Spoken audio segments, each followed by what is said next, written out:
Man, there's nothing I love more than purchasing 3DS games on the eShop. Especially with my credit card.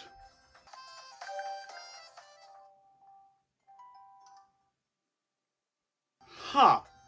I can't do that anymore. You'd think given how soon they stopped supporting credit cards, they're planning on shutting down the service. Wait, they are?! Well, I honestly knew this day was gonna happen, and it was pretty clear from the start. The 3DS got less and less support since the Switch came out, whilst the Wii U was basically thrown under the bus almost immediately. Both systems were discontinued for a good while now.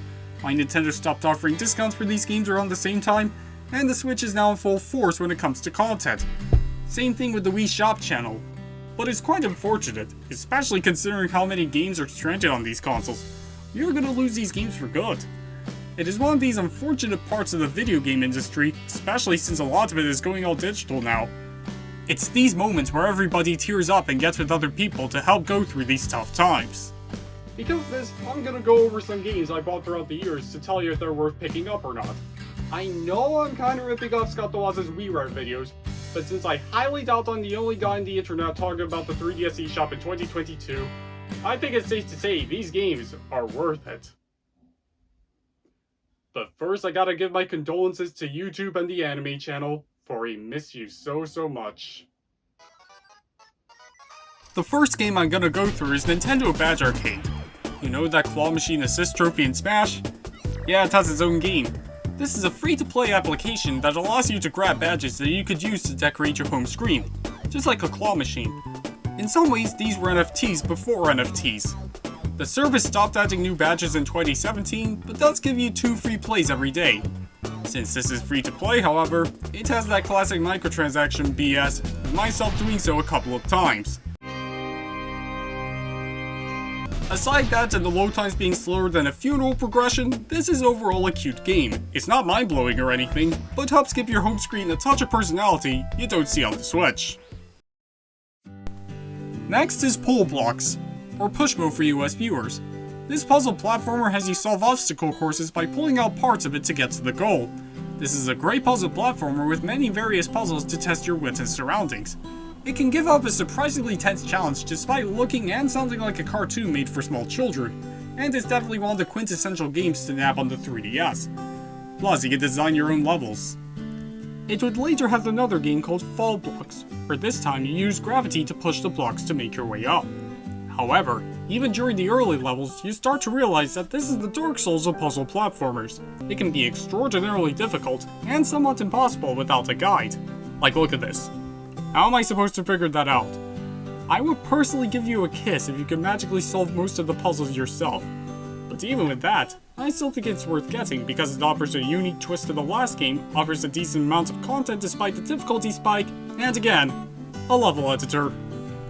Finally, in the Blocks trilogy, Full Blocks, where this time, it's more like the original and you can pull out on all sides. I personally think this is the best game in the series, just for the sheer amount of content it has for 9 quid. With normal puzzles, unique courses, obstacle courses, and NES sprites. But it had a strange release, where it was free to play with 7 levels available and you had to pay for the rest. Why not make it the demo and the full game a standard release? But like I said, with hundreds of levels and the level editor coming back bigger and better, this is one of the most bang for your buck games on the service. Unfortunately, none of these games have a physical release, so you best get these while the store is still open. Box Boy. This side-scrolling puzzler has a box called Quibi. This box. Pull out boxes to traverse through stages and uses the gimmick in surprisingly creative ways. Starting from building a set of stairs for higher platforms, and creating a bridge across a long gap. This is one of the most creative games I've seen in a good while. Has a good amount of content for $4.49, the levels can also be rather challenging near the end, and come on, it's by the Kirby devs. It later received a sequel called Box Boy, where in the original you could only create 1 set at a time. This time, there's now 2 of them. Just like with the last one, the game goes all out with the concept, and can give off a really good challenge near the end. And finally, appropriately, Bye Bye Box Boy, where it had so much more stuff to do, such as box babies, box jetpacks, teleportation, and explosives. Plus, it's even compatible with Kirby Amiibo. Once again, it goes all out with the concept, and from what I've played so far, helped make the trilogy end on a really strong note. Just like Full Blocks, they don't have a physical release. but Bye Bye Box Boy for some reason does. It was only released in Japan, contains a Quibi amiibo, and because of that alone, it's stupid expensive. But that's not the end for Quibi, as there is a game on the Switch called Box Boy and Box Girl, and from what I've played, it doesn't hold a candle to the original trilogy. And just an isometric platformer where you play as a cube. Though the controls do take some time getting used to, and the occasional frame rate drop, this is a worthwhile game to try out, with a nice space-like aesthetic that reminds me of those really old Flash games I remember playing during lunch breaks at high school. Thankfully the game's on Steam, but the 3DS is a surprisingly good fit for this surprisingly good title. Nano Assault TX. This twin-stick shooter game has you in a small ship traversing around cells destroying all kinds of bacteria. As eShop games go, this game looks stunning, especially with the 3D turned on. Also, the game itself is some good old shoot-'em-up amusement and successfully manages to make biology look fun. This is the weirdest episodes of the Magic School Bus I've ever seen. While it's probably best enjoyed with 2 analog sticks with the new 3DS or this hunk of plastic, the controls can be very easy to adjust to, and like I said before, this game is pretty awesome! Up next is Kirby's Blow Up Blast, and you may be typing, But Ed, you can already play Blow Up Blast and Blind Robobot, you fraud, you hack. Yes, you can. But the eShop release is more expanded upon. This game is essentially an arcade-style platformer where you play as everyone's favorite puffball, where you go across 3-dimensional stages to defeat enemies and rack up high scores. It's not the best Kirby side game out there, but does offer a decent taste of what a 3D Kirby would feel like, and it's now a better time than ever since Forgotten Land just came out a couple months ago. But forget new and polished games, let's play outdated games that were originally made for a brick with a screen of a calculator. Our first game is Super Mario Land. This is essentially Mario's first 2D outing on a handheld console, and boy does it feel like it. The gameplay feels extraordinarily wonky, the enemies are as small as a salt fragment, you fall like a brick, the Super Bowl's geometry makes no sense, and how is Mario managing to walk in this gap? But on the other hand, as a Mario game, it definitely has some sort of charm, I guess, back when this is the only way of playing 2D Mario on the go. And we definitely have it easy now thanks to the Switch, and because of them, it's quite hard to go back to the 1989 game. Especially the case when its sequel, 6 Golden Coins, came out 3 years later. Where in this game, Mario has to collect all 6 golden coins to regain his castle, which got stolen during the events of the last game. How did Mario afford a castle? Now this feels more like a Mario game. You got a proper fire flower, overpowered bunny ears, and a lot of variety when it comes to the levels, including haunted mansions with Jason Voorhees, treetops with deadly ants, the guts of a whale, and inside a robot Mario. Plus, it introduces Mario as the main villain. Speaking of, Mario Land Super Mario Land 3 really rolls off the tongue. You play as Mario and he has to collect all the loot he can to have his own castle after his defeat in the last game. Unlike the last 2 games, coins are used as currency instead of lives. Mario collects hats to gain abilities such as breathing fire, charging, and walking in the air. The game itself has a neat DuckTales vibe to it when it comes to the gameplay, and this is a nice distraction from your typical platformers, and is the perfect anti-Mario game, and because of that success, led to its own abandoned franchise. Its sequel, Wario Land 2, is similar to the last, and now focuses more on exploration to nab as much wealth as you can. In this, Wario is practically invincible, as when you take damage, you just lose coins instead of health, because of course. Power-ups are more creative, such as drinking a bubble from a penguin making you drunk, getting hit by fire makes you run faster, and then become fire itself, and getting squashed making you float down when jumping, and fitting in smaller gaps. So overall, I think this is worth picking up for its variety alone, and its sequel Wario Land 3 is that, but more expanded upon, even having a day and night cycle. Definitely pick these games up whilst you can. Remember when the biggest selling points of the 3DS was, well, the 3D? During its early days, Arika remade some NES games to support 3D, and for this video, I'm gonna cover their first game, Excite Bike. At a first glance, it's 10 decibels louder than any other 3DS game for some reason, and it may look just like any other version of Excite Bike. But when you slide 3D up, you see more of the horizon. This simple change helps drastically elevate the scenery of the game, and makes it better to look at. And that's not all. The track editor is still here with a more simple interface, and this time you could actually save tracks! This is by far the definitive version of Excite Bike, and despite this, Nintendo's own 3D Classics lineup was shortly discontinued within a year. It makes sense because the lineup was terrible. Where Nintendo left off, Sega continued it in some way with their own games, and had a much stronger library, even releasing some compilations, but for this video I'll go over Sonic 2. You'd think given how many ports this and Sonic 1 have, this would feel unnecessary. Well, you're wrong. Sonic 2 now has 3D to see more of the scenery, and the effect looks quite decent. You can also start from any stage, can keep your rings, and even toggle between different Mega Drive console options for a different experience.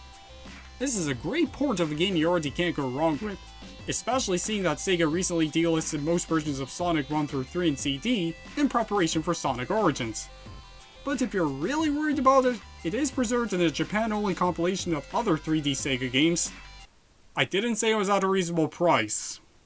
The last game I'll cover in this video is Slipnote Studio 3D. You know it's the greatest game ever made when it's not actually available on the storefront. It was originally a Club Nintendo reward briefly before it closed, and is now available only via My Nintendo.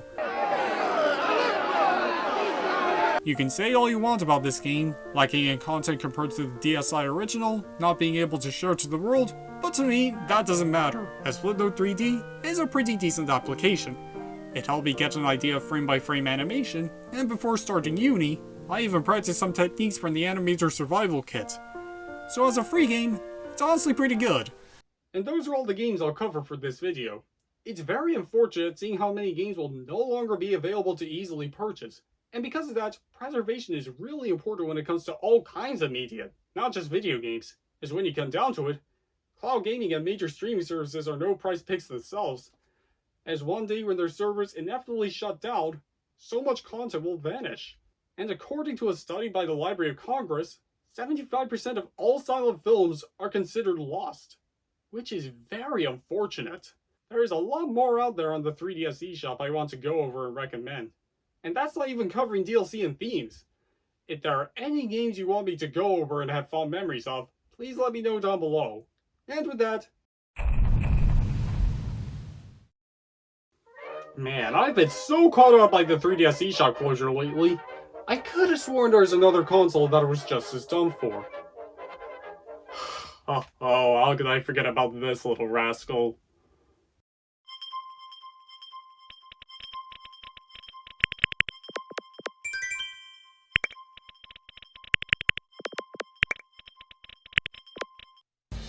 Now, I'd be lying if I said the Wii U didn't have any problems. It definitely did. But looking past these, it was a neat console, and its eShop was no different, with a great lineup of games to buy and a decent virtual console, albeit a far cry from the original Wii shop. Heck, just going on here feels like opening a time capsule. Like, remember Monster Hunter Generations? Unlike a lot of the Wii U's heavy hitters, a lot of these games really aren't available anywhere else, unfortunately. And I can kinda understand as to why, as these games are more like appetizers compared to those like Mario Kart 8 and Breath of the Wild. And because of the Wii U's commercial failure, there won't nearly be as many games will lose compared to the 3DS. And even then it'll sting for Wii U owners. As for now, I want to focus mainly on Wii U games and a couple of 3DS games here and there. And I think I found the perfect game to showcase the Wii U's many capabilities. NES Remix. There's definitely something to be said about the NES you don't see with newer consoles, with their simplistic look and charm, and just the games themselves. But revisiting like 73% of the NES library today is like watching the Sean Connery James Bond movies. Don't! The controls are stiffer than the lid of a pickle jar, the sports games are as delayed as Plane Flights, Clue Land, and a lot of these games in general are pretty clunky by today's standards. But that's where NES Remix comes in, by making fast-paced challenges with the outdated controls and gameplay in mind. Even going as far as to, well, remixing the games themselves. Now, where have I heard that before? NES Remix breathes new life into these outdated games, and also enhances some already timeless games. Plus, it's the only time I can call playing Urban Champion remotely enjoyable. Now, there is a sequel that focuses more on later games like Mario 3, Zelda 2, and Kirby's Adventure. It's more of the same, but still does the job, even crossing over games for some challenges. However, it even includes Super Luigi Brothers, which is the entirety of Mario 1, but the screen is blipped and you play as Lost Levels Luigi. And if you have both games, you'll unlock a cute tribute to the Nintendo World Championships. I'm honestly surprised these aren't on the Switch yet. But it does have a physical release everywhere except for us Europeans for some reason, and a greatest hits kinds of game on 3DS. I would love to see more of these types of games, and expand to more consoles like the SNES, Game Boy, and even the Mega Drive. One major addition to the NES's success were its light gun games, but the problem nowadays is that they won't work on modern flat-screen TVs.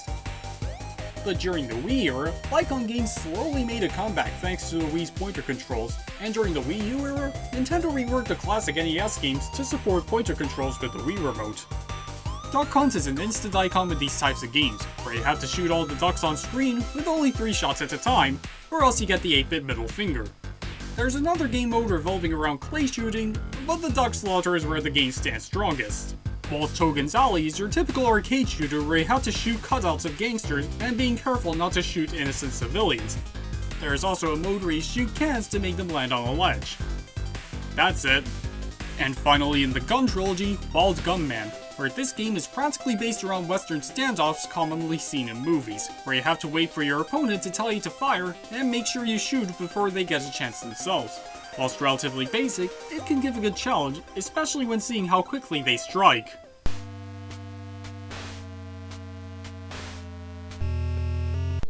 Now I know what you're thinking. Did I fire 6 shots? Or only 5? Well, to tell you the truth, in all this excitement, I kinda lost track myself. But seeing that this is a Wii Remote with the Motion Plus adapter, the accessory that enhances the motion controls to blow your head clean off, you've gotta ask yourself one question. Do I feel lucky? Well, do you, punk?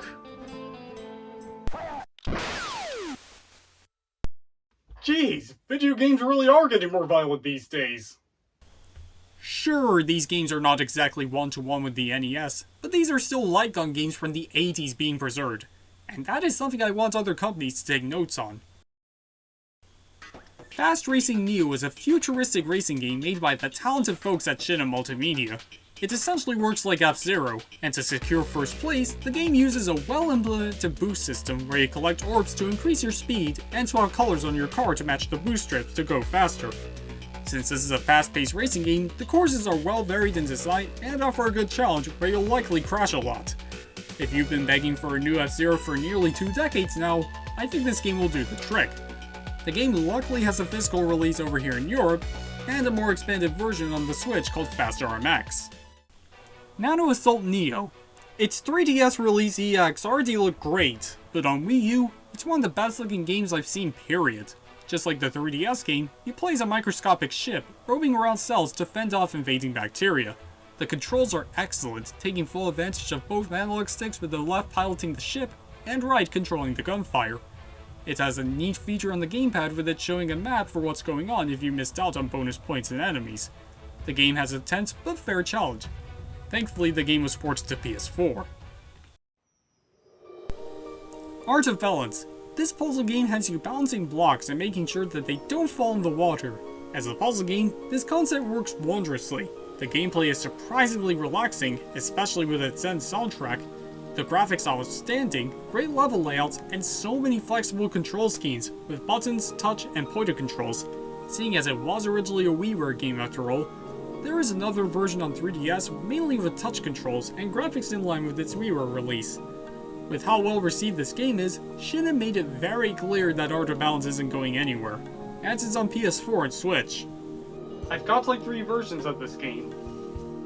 Please send help. Now I would have talked about Earthbound Beginnings in a heartbeat, but Nintendo just had to put it on their online service. I mean, you can still get the game if you're really that worried about it.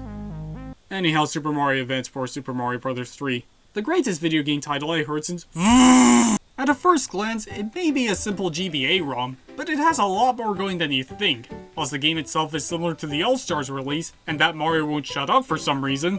Just what I needed. Let's go, Lucky. Here I go, Mario.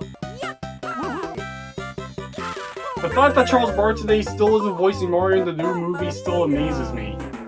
This particular release contains 38 brand new levels that were originally a part of a series of e-reader cards were an accessory for the GBA that nobody bought. These work similar to like how those Animal Crossing amiibo cards do now, and with the Wii U release, every level is here for the get-go, even from cards that were never printed. These levels have a great amount of variety, even having gimmicks from other games like Mario World's Cake Power-Up and Mario 2's Vegetables. These alone make Mario 3 an already great game, the definitive port, and one of the reasons to have a Wii U. Plus, it's got a remake of Mario Brothers. Another unique GBA game on here, Drill Dozer, made by the Pokemon guys. This is a platformer where you play as Jill, who controls a mech with a giant drill. It's already standard enough, but where this game shines is the drill, where when you attack, it makes the controller rumble. It may not be that impressive, but this is on the GBA, and the vibration is pretty strong too. Unfortunately, this was never released here in Europe back in the day, and when it finally came over here, it also has multiple languages for French, German, Spanish, and Italian, meaning that anyone who speaks these languages can fully enjoy this game. I'm still waiting for WarioWare Twisted, you guys. Roblox World. For long-time viewers, this game may be familiar, as this is essentially a more expansive version of the original 3DS game.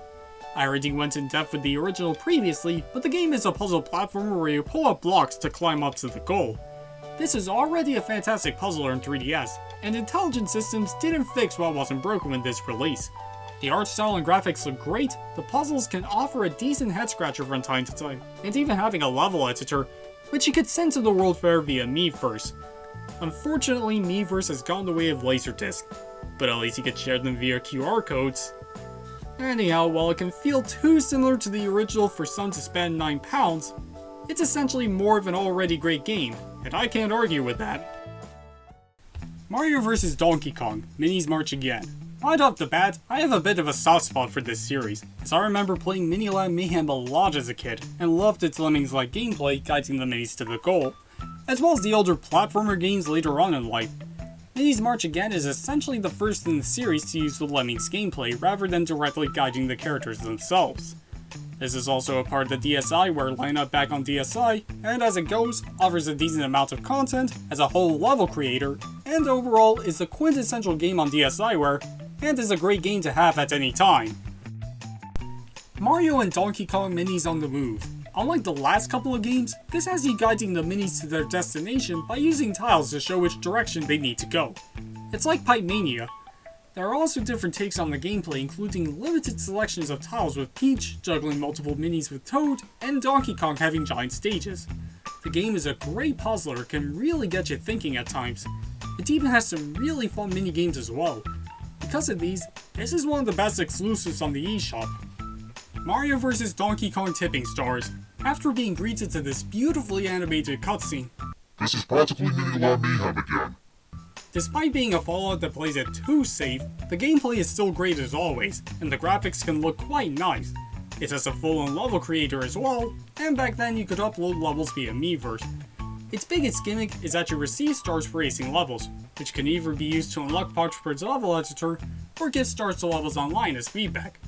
Obviously you can't do the latter anymore, but one thing that's more interesting than the game itself was that it was released on both 3DS and Wii U, and if you buy one version of the game, you receive a download code for the other version.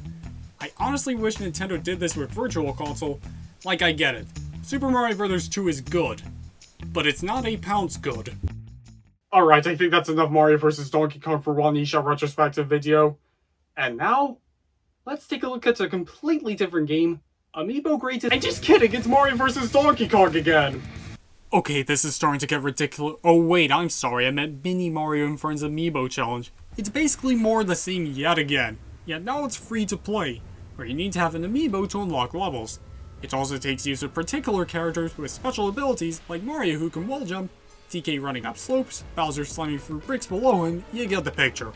If you have any random amiibo instead, you got this block that only experience a small fraction of the game. And I hope you like him, and given how idiotically expensive amiibo are, you'd have to be Jeff Bezos here to fully enjoy the game. And is it really worth spending thousands to unlock content for an otherwise subpar game? Yes. It's also on 3DS. Anyway, the final game for now is Amiibo Touch and Play Nintendo Classic Highlights. I remember getting this game randomly installed before even setting up an eShop account. Same for the last game. It basically allows people who have an amiibo to randomly access timed demos of sections from 3D NES and SNES games. I always heard people talk badly about this, but for me, at least helped introduce me to some of the greatest games of all time. You see, I was a Skylanders kid, and when Superchargers came out with special Donkey Kong and Bowser figures, I was blown away to see they were also amiibo, and because of them, was introduced to so many classics like Super Metroid, Zelda 1, and Mario World. But the best way of getting value is by using the Animal Crossing amiibo cards. You get 3 in a pack and cost $3.49. That's at least my 2 cents on this. Question this application's existence as much as you want, but this is my proper introduction to the NES and SNES. Plus the menu music's pretty chill. So I think that's all the games I'll cover for now. Once again, the Wii U will not suffer nearly as much as the 3DS, but it will still sting regardless. So if you have a 3DS and or Wii U lying around, I'd recommend buying as many games as you can so you don't feel disappointed on what you missed out on. And there's still time too, as the closure is months away. And one more thing. Why were there so many Mario vs. Donkey Kong games on these consoles? Well, I finally went outside of the house for once and did my fair share of community service spreading awareness about the upcoming eShop closure. And afterwards I felt like rewarding myself with an eShop voucher, which should still work on 3DS and Wii U. Let's redeem it!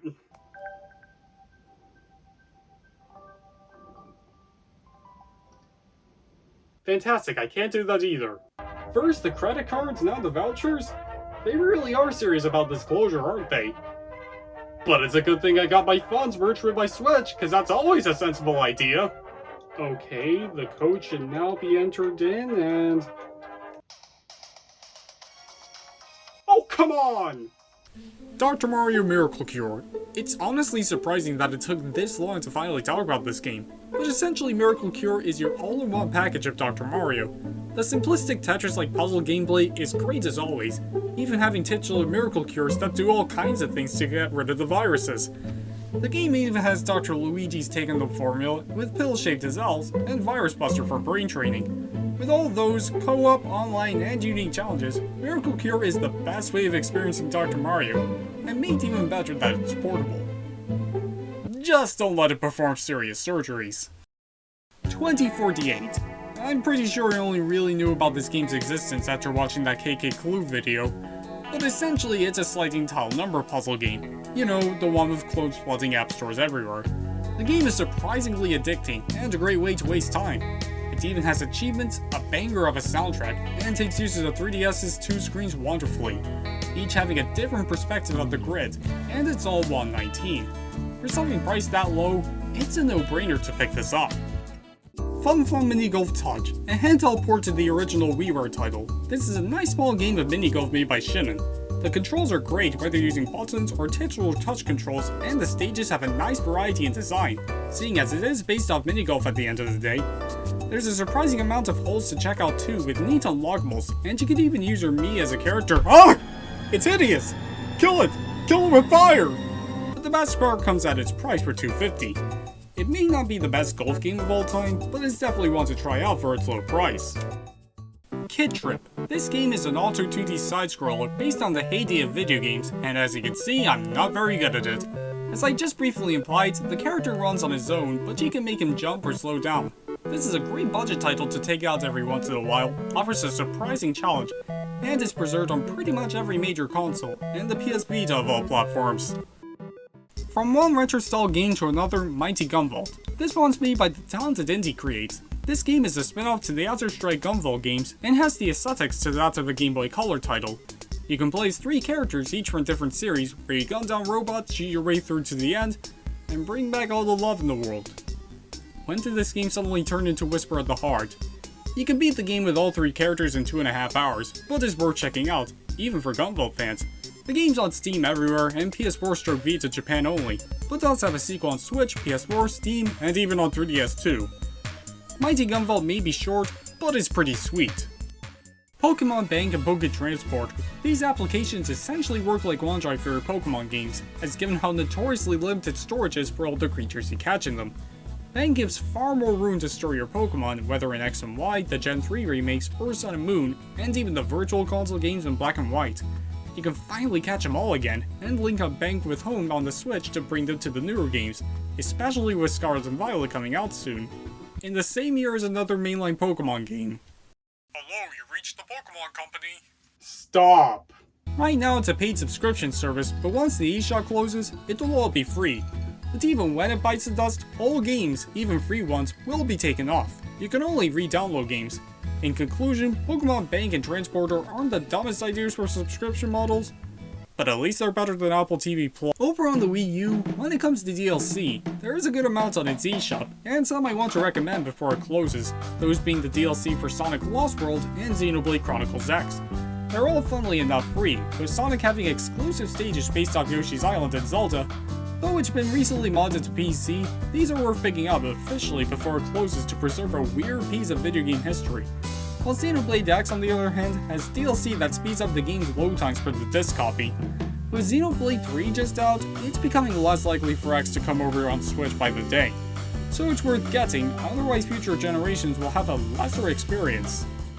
On to some old games. 3D Classics Kirby's Adventure. The original NES game is pretty impressive, putting the console to its absolute limits, seeing as it was a late release after all. However, when there's too much going on screen, the game performs worse than that new Buzz Lightyear movie. And need I mention the flickering? That's where the 3D Classics release comes in, where Arika made the game a much smoother experience with no slowdown in sight.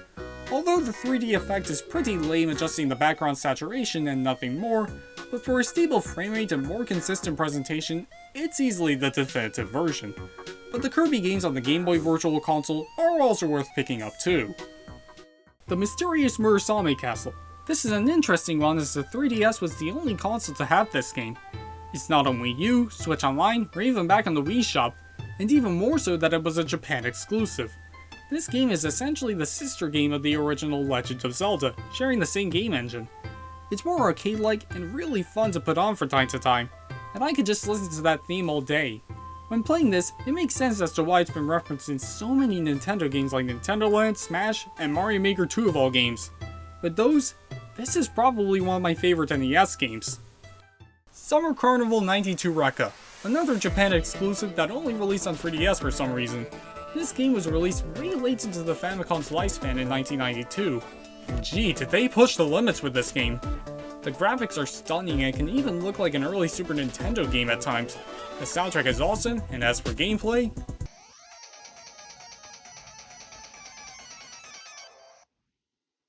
man, I really suck at this game. It's brutally difficult, yes, but what NES/Famicom game isn't? And for its obscurity and being a good shoot 'em up in general, it's worth picking up, seeing as it's one of those games on eBay.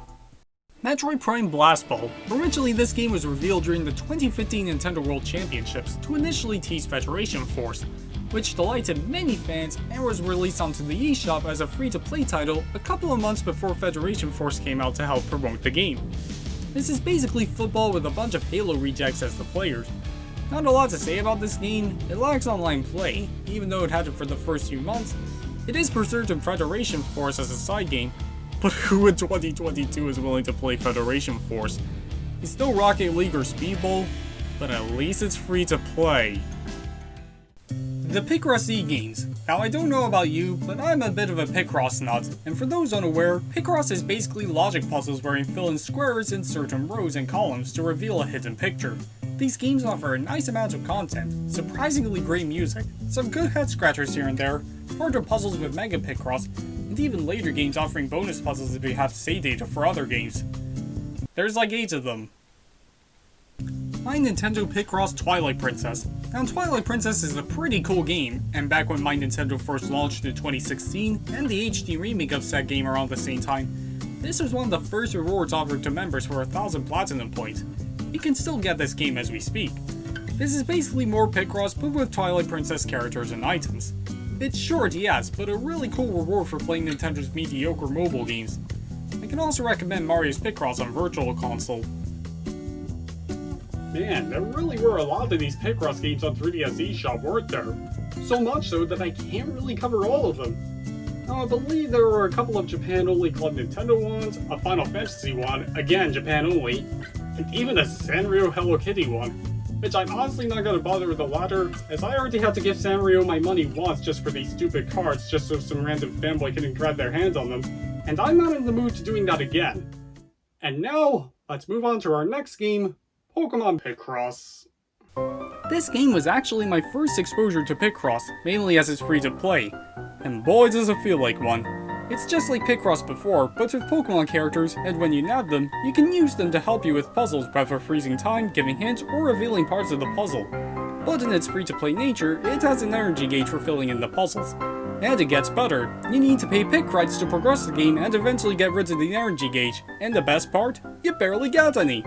Even when you perfect the stage's pretentious missions, you get like 6 at most, which means you either grind the training stages every day like my teeth when discovering this gameplay loop, or you give up your integrity.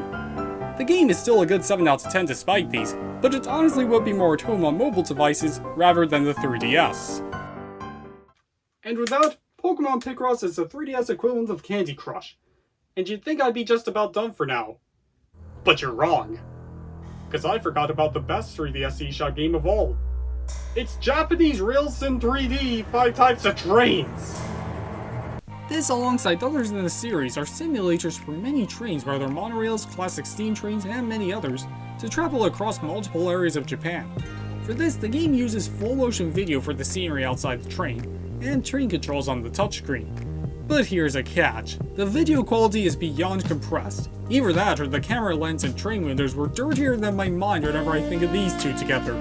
But when you get used to the 2007 YouTube video quality, it does the job and proved popular enough in Japan to have physical releases, a Thomas the Tank Engine version because why not, and Journey to Kyoto even having a Switch, PS4, and Steam port. For full price. Another simulator series from the same devs, I am an air traffic controller airport hero, and I had to say, the graphics look pretty good for a 3DS eShop game, and as for the games themselves...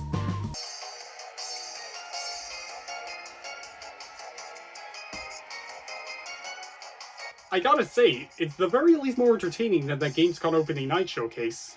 This is all you do in these games, but then again, what did I expect from something called I Am an Air Traffic Controller? It's an air traffic control simulator where you guide planes where they land, take off, taxi, and park. It once again works, but I'm just not their target audience. Or these games were probably made more for people interested in those looking into these careers in mind rather than average consumers. Then have I got the airport game just for you. This game is a part of Level 5's Guild series for the eShop, where it gave iconic developers freedom to make any game they want, with Aeroporter being developed by Vivarium of Centaur and Seaman fame. This game has you sort out luggage on conveyors by matching the luggage and carousel's colors to fill a plane. And simple, gives a good time really making you think about which layer you should prioritize on. But when there's more going on, it can be hectic. Maybe too hectic given the game's nature. When you progress further, you can even customize your own plane and share via Street Pass. While stressful and overwhelming later on, it's a neat puzzle game worth checking out. I swear there are as many airport games on the 3DS eShop as there are jokes about airline food. Now if you excuse me, I gotta go lay down for a while before I eventually turn mad and kill someone.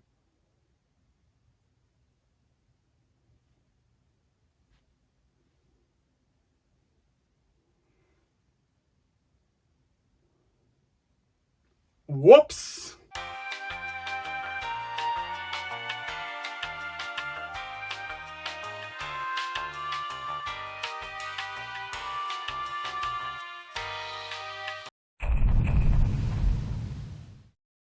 You know the drill. 3D Classics Urban Champion. Another game in Eureka's 3D Classics lineup, and in this game's case, is anything but. Here's my secret to becoming the master of Urban Champion. You press the A button over and over again. But if you really want greater knockback, press the B button. This is your very primitive one-on-one fighter, and with this port, the camera is rotated by 30 degrees. Wow! I'm in the future! This strangely had the most remake put into remaking on the lineup for some reason, and it is better than the original, but that's not really saying much. That's like calling this bucket of donkey puke better than this pile of orangutan waste. This is blasphemy, this is madness, this is Urban Champion!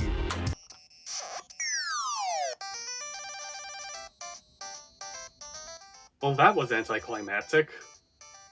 It's still Urban Champion at the end of the day, a game that's so monotonous gameplay-wise it actually puts me to sleep.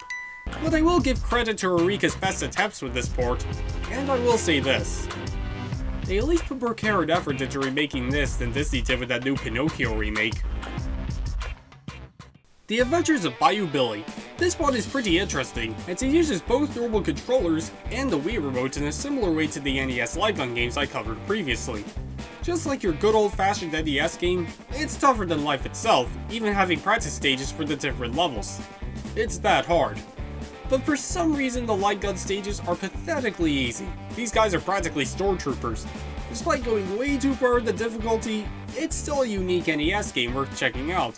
And because the way the game's designed, I highly doubt we'll see this game get re-released, even on the Switch with gyro controls. And with that, so long Bayou Billy. One surprising addition to the Wii U's Virtual Console was the TurboGrafx 16, and with the Switch Online expansion pack, I'm honestly surprised these games haven't been added there, but right now you all may be thinking, Oh no! Wherever will I play my TurboGrafx 16 games now? Thankfully, Konami are doing something right for once, and have done a really good job when it comes to legacy content recently, and the TurboGrafx 16 Mini was no different, and the vast majority of the Wii U's lineup are here. But that doesn't mean there weren't any stupid omissions, with the most glaring of all being Devil's Crush, a pinball game themed around hell and demonic imagery. It also serves as a follow-up to Alien Crush, an already great game, and Devil's Crush improves more or less everything. Stunning presentation, scrolling screen, awesome music, and it's addictive as all hell. Easily one of the best games available on the TurboGrafx 16, and one worth getting on the Wii U. Another game that'll likely get me banned from the church, Devil World. Another interesting NES game, with this being developed by the legendary Shigeru Miyamoto. It was released in Japan and even Europe, but never in America due to Nintendo of America's strict policies on religious icons over there. Yet for some reason Castlevania is perfectly fine. The game works like Pac-Man, where you roam around a maze and collect all the dots on screen. But this game has the devil moving the screen around to add to the challenge, like he does in Smash. The game itself may not be anything groundbreaking, but absolutely worth checking out for its obscurity, and since it's not on Switch Online, I highly doubt Nintendo will ever re-release this game again. Well, so long, Devil World. Why am I suddenly talking about games surrounding the devil? Do I need an exorcist? Splash or Crash? Aside from sounding like a weird take on Smash or Pass, and trust me, the North American title doesn't sound that much better, this game has you throw rocks or balls into a well and avoid obstacles while speeding as fast as possible. That's literally it. The backstories for each ball are pretty funny though. Not a lot to this game. I remember seeing in my Nintendo Rewards discounting this game, and I only bought it because of that. What else can I say about this game but Crash. one company that will be severely affected by the closure is Atlas. Although they have physical releases, they're incredibly expensive on the secondhand market, so you may want to buy these games whilst at a low price in comparison. And one recommendation is Raiden Historia Perfect Chronology, an expanded remake of the DS Classic. The game has some unique grid battle mechanics, and its main gimmick has you traveling through time to change the future for the better. Sounds familiar. And with that, Raiden Historia is a solid experience and shouldn't disappoint JRPG fans, and I hope you like dialogue. I'd always dismissed it as some old wives' tale. Seems real enough to me. Can I play the game now? Whilst Raiden Historia here is over explaining its plot, let's take a look at a unique little indie game called Escape Vector. Hey, you made it. This has you helping Vector here recover his memories whilst escaping a CPU by filling in grids like Hicks and Pac-Man, whilst avoiding enemies. It works surprisingly well and has a good amount of depth and challenge, and the game even spreads across the two screens. Though the high scores can have very high expectations at points, Escape Vector is worth checking out regardless. Jet Rocket 2 The Wrath of Taikai. I'm guessing the devs didn't like that new Thor movie. I don't blame you, that movie had toning issues. This is your typical 2D stroke 3D platformer made by the lads at Shinin. I've talked about them a lot, haven't I? You could say I'm a bit of a Shinin head. It's not gonna blow anyone's mind, but is a very neat and polished platformer worth checking out on a console that didn't have that many 3D platformers. But sadly for Jet Rocket, he's a bit of a cursed franchise, as his original game on WiiWare is gone. And with the closure coming soon, it must suck for him and fans. I at least hope for a Jet Rocket compilation on modern consoles, but for now, so long Jet Rocket. When it comes to DLC for some of the Wii U's heavy hitters, thankfully some of the Switch ports like Pikmin 3, Hyrule Warriors, and especially Mario Kart 8 have said DLC preserved. But Smash for 3DS and Wii U are pretty interesting ones, and you may be thinking, isn't all that an Ultimate? Yes, but Smash 4 and Ultimate are pretty different games when you really think about it. And my personal Smash 4 DLC recommendations are Ryu, Cloud, Bayonetta, and maybe Corrin, where these offer huge installments to this game and even series as a whole. And with the amount of horror stories and competitive Smash surrounding Bayonetta, it's a no-brainer to keep that legacy alive. Well, if you hated her so much, then why did you ask for her? Never mind. Whereas the rest, they're all in Ultimate, Mewtwo, Roy, and Lucas were in previous games, kind of live on as amiibo, and their additional content can be seen on YouTube, so why bother? It's strange to think that going forward, a Smash Bros. Game will feel incomplete, and I can't even fathom to think of what will happen to Ultimate when the Switch eShop inevitably closes. Cloud and Bayonetta will never fight on Rainbow Road ever again. And while you're at it, pick up Smash Controller 2, an 89p application that allows you to play Smash Wii U with a 3DS, even though you can do it in the 3DS version anyway.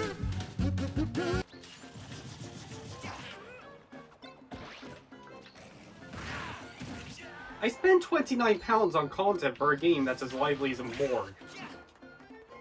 The things I do for these videos.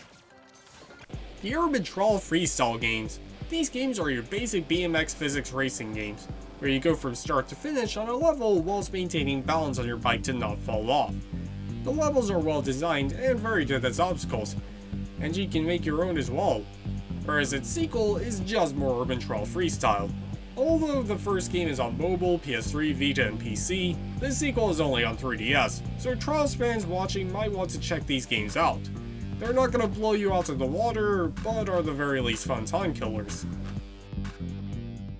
Crazy Chicken 3D Director's Cut. This is your basic first-person arcade shooter, where you have to shoot as many chickens invading a movie set as possible. There are only 2 stages based off horror and sci-fi.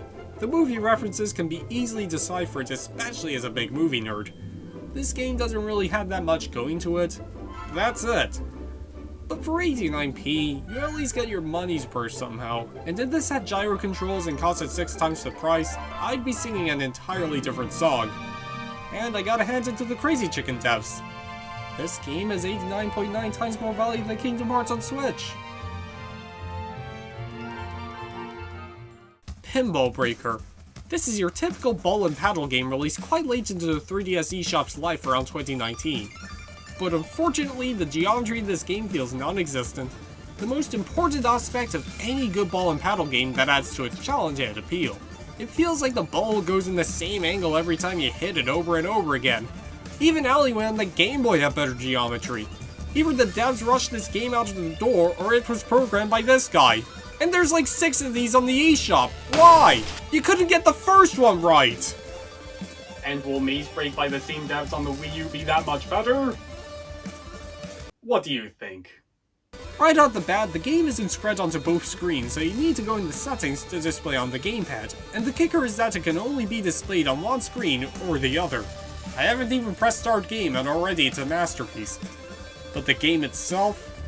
My lord! Pinball Breaker's geometry was one thing, but this is unacceptable! The geometry in this game does whatever it wants, it never feels rewarding when hitting a block, and a lot of the time the ball tends to backtrack to the last screen and you just sit there waiting for it to go back, and it doesn't help that the levels last for an eternity. That was the first level? And the worst part of all, the ball bends its own geometry at points. That's illegal for a breakout game. Look at this! Look at this! How did this ever get past testing? That's all I can take. If I had to give out an award for worst geometry ever in a video game, it would probably go to this.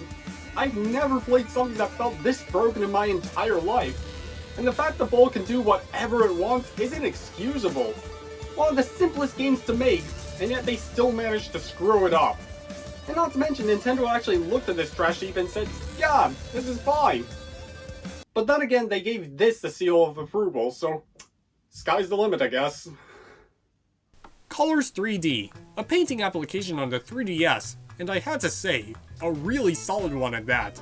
It's easy to understand and follow, surprisingly versatile, and the time lapse for the paintings are also pretty cool. Especially coming from one who has done their fair share of art on this channel. You even have some work provided by other artists to help get yourself inspired, and you can upload your own work onto an online gallery. It's not going to give Illustrator or Procreate a run for their money, and the lack of a paint bucket does feel odd. But for a nice cheap 3DS eShop painting application, it does the job. Finally, my Sonic drawing could one day be hung up in the Louvre. Speaking of... Nintendo 3DS Guide Louvre. That's right, Nintendo collaborated with the museum, and you could run 3DS systems as audio-visual guides to take around. It was made publicly available around 2013, and even had a whole direct about it. This is literally the entire Louvre Museum featuring 30 hours of audio, 3D views of some work, over 1,000 photographs of artwork in the museum itself, with the artwork being zoomed in for a bigger and more detailed look at the Mona Lisa than you ever would in real life, as well as videos surrounding the museum's history and even having unique tours. And I don't know about you, but I don't like crowds.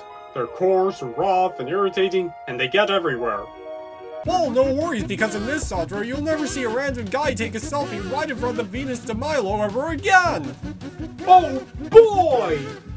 The game did have a limited physical run in the Louvre's gift shop, but it would probably be cheaper to actually go there. This is a fantastic way of experiencing centuries of culture at the comfort of home, and an excellent alternative if you're like me trying to readjust to the world recently, especially after the...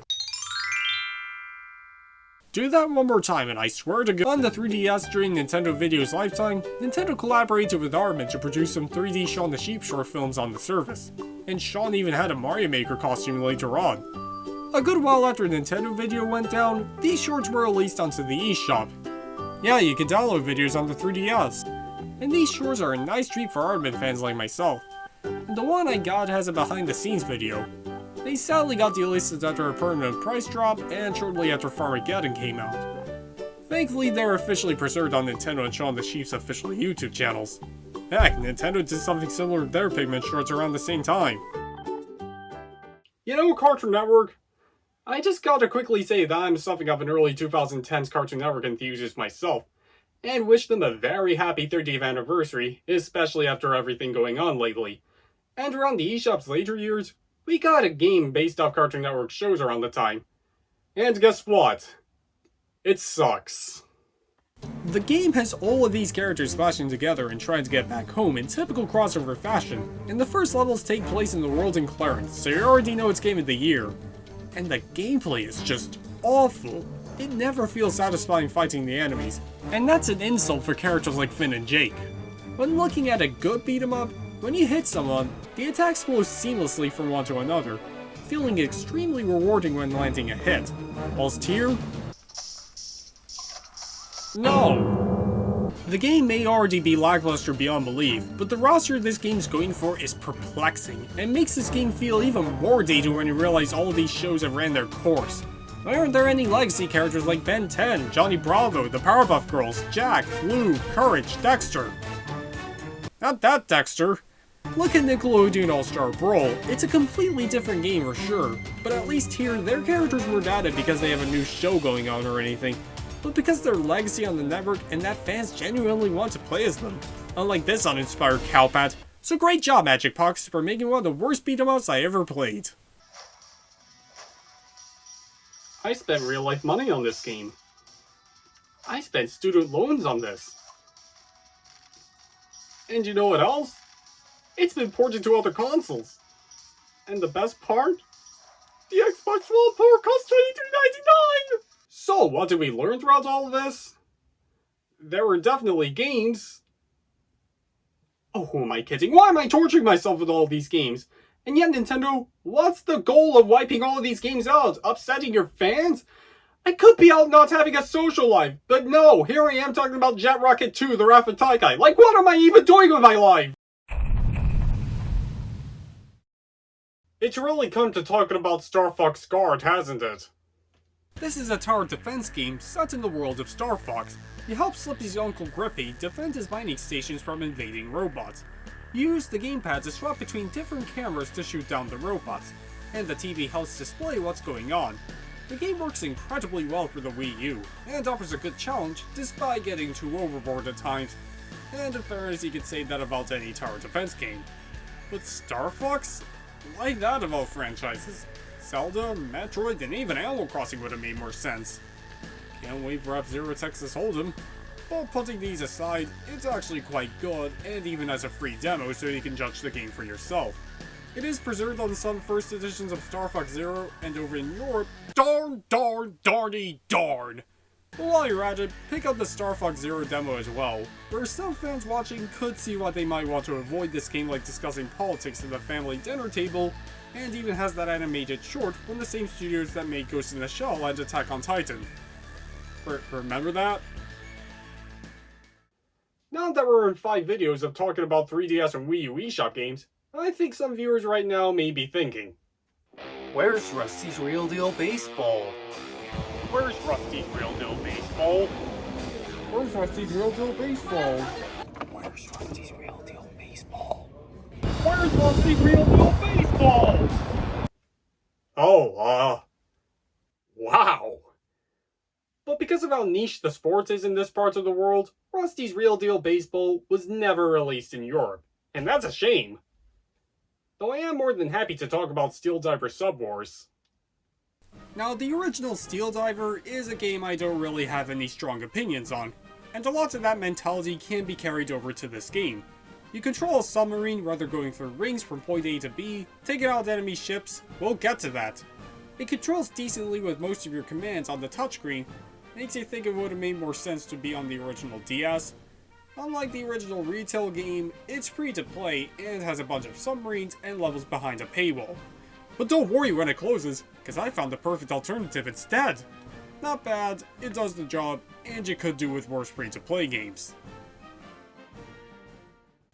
Speed Through Puzzle's Puzzle, an early 3DS eShop game, and one that is quite fun. In this follow-up to the WiiWare game, you play as Tetris rejects and go through holes as fast as possible, like that old game show.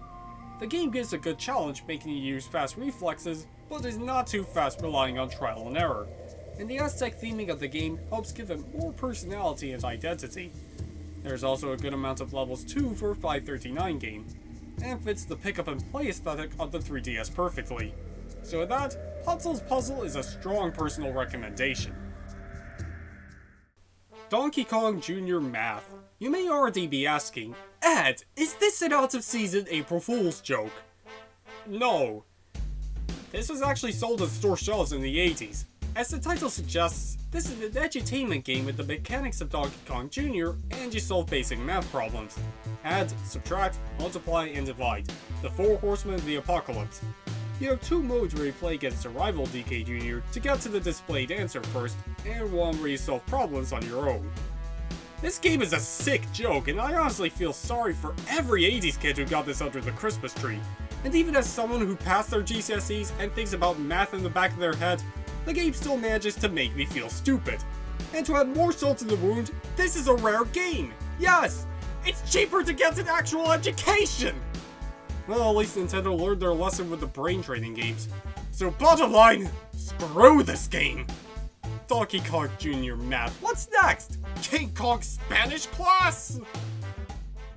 Donkey Kong Original Edition, another unique virtual console release. Like, check out the home menu title screen.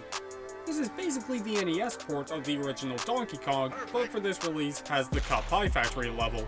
It's pretty cool seeing this level squished down to a 4:3 aspect ratio. It was released back on Wii, hence the 2010 copyright, and isn't on Wii U for some reason. But the novelty has kind of worn off as the Game Boy version has the exact same level among more content, and the original arcade game is on Switch. It is preserved on some of those red Wiis over in PAL territories, otherwise this port is more interesting rather than necessary. I spent $4.49 on a pie level! 3D Classics Kid Icarus, another installment to Eureka's short-lived series, and this version of the game has some pretty cool additions. This version is more based off the Famicom Disk System release with proper save slots, slightly different music, and even has new control styles to make things easier for newcomers, but it does have the original controls as well. As to make the 3D effect work, they added in backgrounds, which not only make the 3D effect more convincing, it also subtly tells the story of the game as they get brighter per level to represent Pit climbing up to heaven from the underworld. This is the best version of Kid Icarus, and its enhancements make me wish that Mario 3 had this treatment with its PlayStation aesthetic, and Metroid with proper backgrounds. But then again, that's what Metroid Zero Mission is for. A remake of the first Metroid. While the original can still be seen as a classic, I think even die-hard fans will agree it hasn't exactly stood the test of time, and without a guide, you feel like a rat lost in a maze. But the remake fixes everything with more vivid environments, a map at all times, useful hints, better controls, and more story to the game. You even unlock the NES original after beating it if you're that morbidly curious. This is how you do a remake. You'll want to pick this up as well as the other Metroid games, as they've been going up in price lately due to hype surrounding Dread and Metroid Prime 4. When that finally comes out! Persona Q Shadow of the Labyrinth. This spin-off title crosses the worlds between Persona 3 and 4 and has the gameplay mechanics to that of the Etrian Odyssey games, where you explore a labyrinth in a first-person perspective whilst drawing a map on the bottom screen. It's quite addictive and satisfying when completing a map, and makes dungeon exploring that more interesting, alongside unique battle mechanics when fighting enemies, and throughout it all has the charisma and style the Persona games are known for. This will not disappoint fans, and now is a better time than ever seeing that the mainline Persona games are finally coming to Nintendo consoles, and since it's made by Atlus, physical releases will cost an arm and a leg. You may also want to pick up the sequel 2. It released when everyone stopped playing the 3DS, you can see where I'm going with this, and apparently the plot's more complex than quantum physics, so I'll wait for a digital sale or something. But for now, definitely pick up the original at the very least. Plus, Ben 10's in it! Shin Megami Tensei 4, the fourth main installment of the JRPG franchise Persona spun off from. This has you as a samurai in an eastern kingdom called Mikado, and also takes place in a post-apocalyptic Tokyo. In the game, you roam through dungeons and face off against demons. You can even have them join your team if you successfully convince them to do so. This has a lot of depth and makes you think carefully about what you should say, unlike throwing a ball in Pokemon. You can also fuse the demons you collected. The battle mechanics have a good amount of depth, looks great on 3DS, and has some kicking music. It is preserved physically in North America and Japan, and though it's on the eShop here, Shin Megami Tensei 4 was never released physically in Europe. And that's because David Cameron hates RPGs, as he can never beat Cerebus in Kingdom Hearts, leaving him to telling the devs that Atlas to screw off. Don't bother! But even if it did, it would be expensive in classic Atlas fashion. But don't confuse this for Apocalypse like I did. Now, it's not a definitive edition. It's more like SMT4 2. Imagine it like those Final Fantasy sequels. So this game is one of the best JRPGs on the system, and probably the biggest game to nab on the eShop, at least over here in Europe. But on the exact opposite spectrum, Picross 3D Round 2, which did get a physical release here in Europe, but not in North America. This is a really charming puzzle game in the veins of Picross, which I covered previously, but this time is in 3D, and you work in a toy shop cafe. The dimension shift helps make the gameplay a lot more interesting, and give you a good challenge, especially if you want to get the best scores possible. The music is great, and even takes advantage of Amiibo quite well by them giving you puzzles of those characters. This is a great laid-back game, and one of the most underrated on the 3DS in my opinion. So American viewers watching might want to pick this up, and I swear that's the last Picross game I'll talk about. And you'll definitely want to pick up our next game, Rhythm Paradise Megamix. While it has a physical in Europe, that's been going up in price. This is essentially your all-in-one Rhythm Paradise experience, with stages from each installment, whether GBA, DS, Wii, and even new ones. You help Tibby here return up to the skies as you progress through a crash course of the series' history. This game has a lot of charm in Rhythm Paradise tradition, and the gameplay is really easy to pick up, yet difficult to truly master. The songs for each stage are a delight to listen to. It's great variety with the concepts, alongside plenty of more things to do outside the main gameplay thanks to the cafe. So in short, Pick this game up, it will please Rhythm Paradise fans old and new, you won't regret it. Cave Story. Now back in the day, this was considered to be one of the first indie darlings to hit it big, and I can see why. The pixel art style looks great, the characters are compelling, fun side-scrolling gameplay, and a lot of charm overall. On 3DS, this is probably my way to play Cave Story, with widescreen support, a jukebox, and having a decent price at £6. There are multiple versions of this game on 3DS too, with the DSi report and a 3D remake, but the latter's been going up in price and looks like it was remade by Disney. But this is Cave Story we're talking about, and that's been constantly ported to other consoles since, including the Switch. This game used to be freeware, by the way. Another installment to Level 5's Guild series, Attack of the Friday Monsters: A Tokyo Tale. Being developed by Millennium Kitchen and is a part of their signature summer vacation games, where here, you control a young boy named Soda who lives in a small Tokyo town in the 70s, where monsters and superheroes tend to fight each Friday for a TV show. You explore the town and collect glims to get new cards for a car battle game to play with against other residents. The game is nice and laid back, is one of the best looking games on 3DS, and makes you feel like a kid again.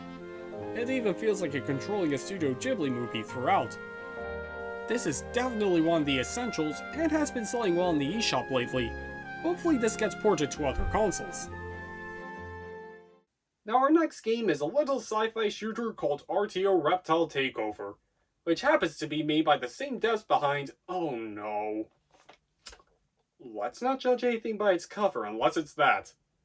But then again, these guys couldn't get basic geometry right. So excited!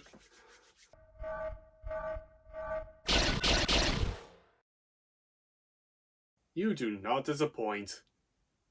Okay, so you're playing a first-person perspective on a spaceship and swap between multiple crew members to survive from reptiles like an alien.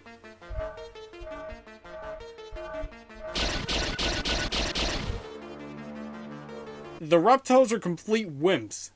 They are never a challenge to take down. If anything, I feel more sorry for them than terrified. But the map system, good lord, the map system!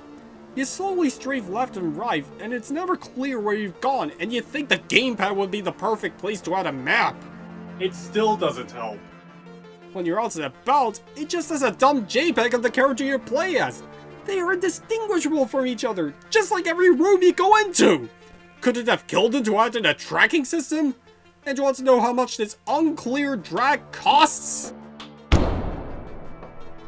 Hang on a second, that's the discounted price.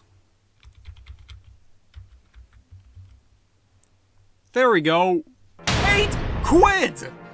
This static, unintimidating slideshow will cost you more money than these. If you always want to aimlessly wander up and down a lifeless and empty corridor, just do it in real life instead, it's free. Alright, let's see what happens when I let one of my crewmates get captured. Alright, that's enough of this. I'd rather get swallowed and digested by an alien than play another second of this game. At least then the pain wouldn't last as long. Surely our next game, iStation Z, can't be any worse, right?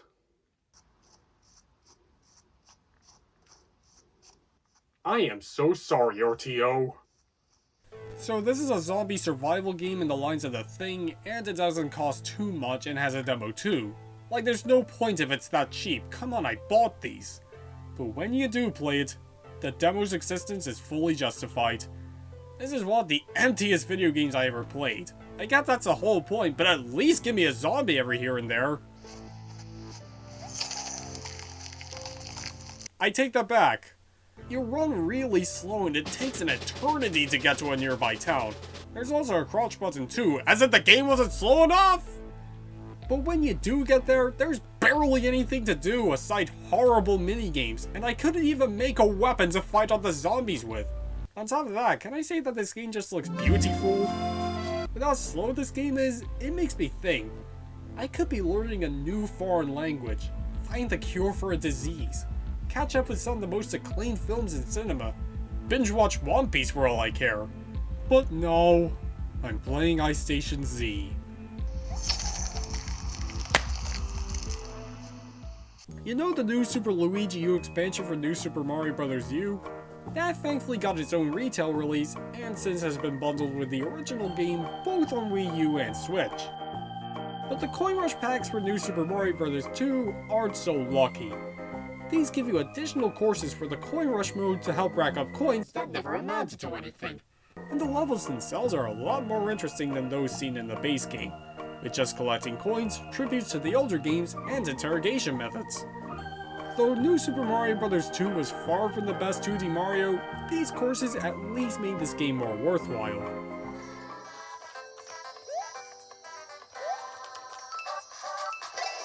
Remember when video game console menus had personality? Back around 2014, Nintendo updated the 3DS where you could download themes of your own and had some neat spruce-ups. There are a lot too, and these are just mostly my personal picks. This cool Game & Watch theme which celebrates this aspect of Nintendo history with the buzzing sounds too, the Mario Odyssey theme with Jump Up Superstar playing throughout and that song will never not slap, some of the Animal Crossing themes, some Zelda ones, Metroid, Splatoon, NES, Smash, Kirby, Sonic, Ice Station Z has one, some neat My Nintendo ones with banger menu music, and the Sega console themes too. You could even earn some for playing Nintendo Badge Arcade. I spent £1.80 on Nintendo Badge Arcade in 2022 for this. And there are some that were delisted, like some Disney ones, anime ones that never left Japan, Club Nintendo exclusive ones. Japan has an Evangelion theme?!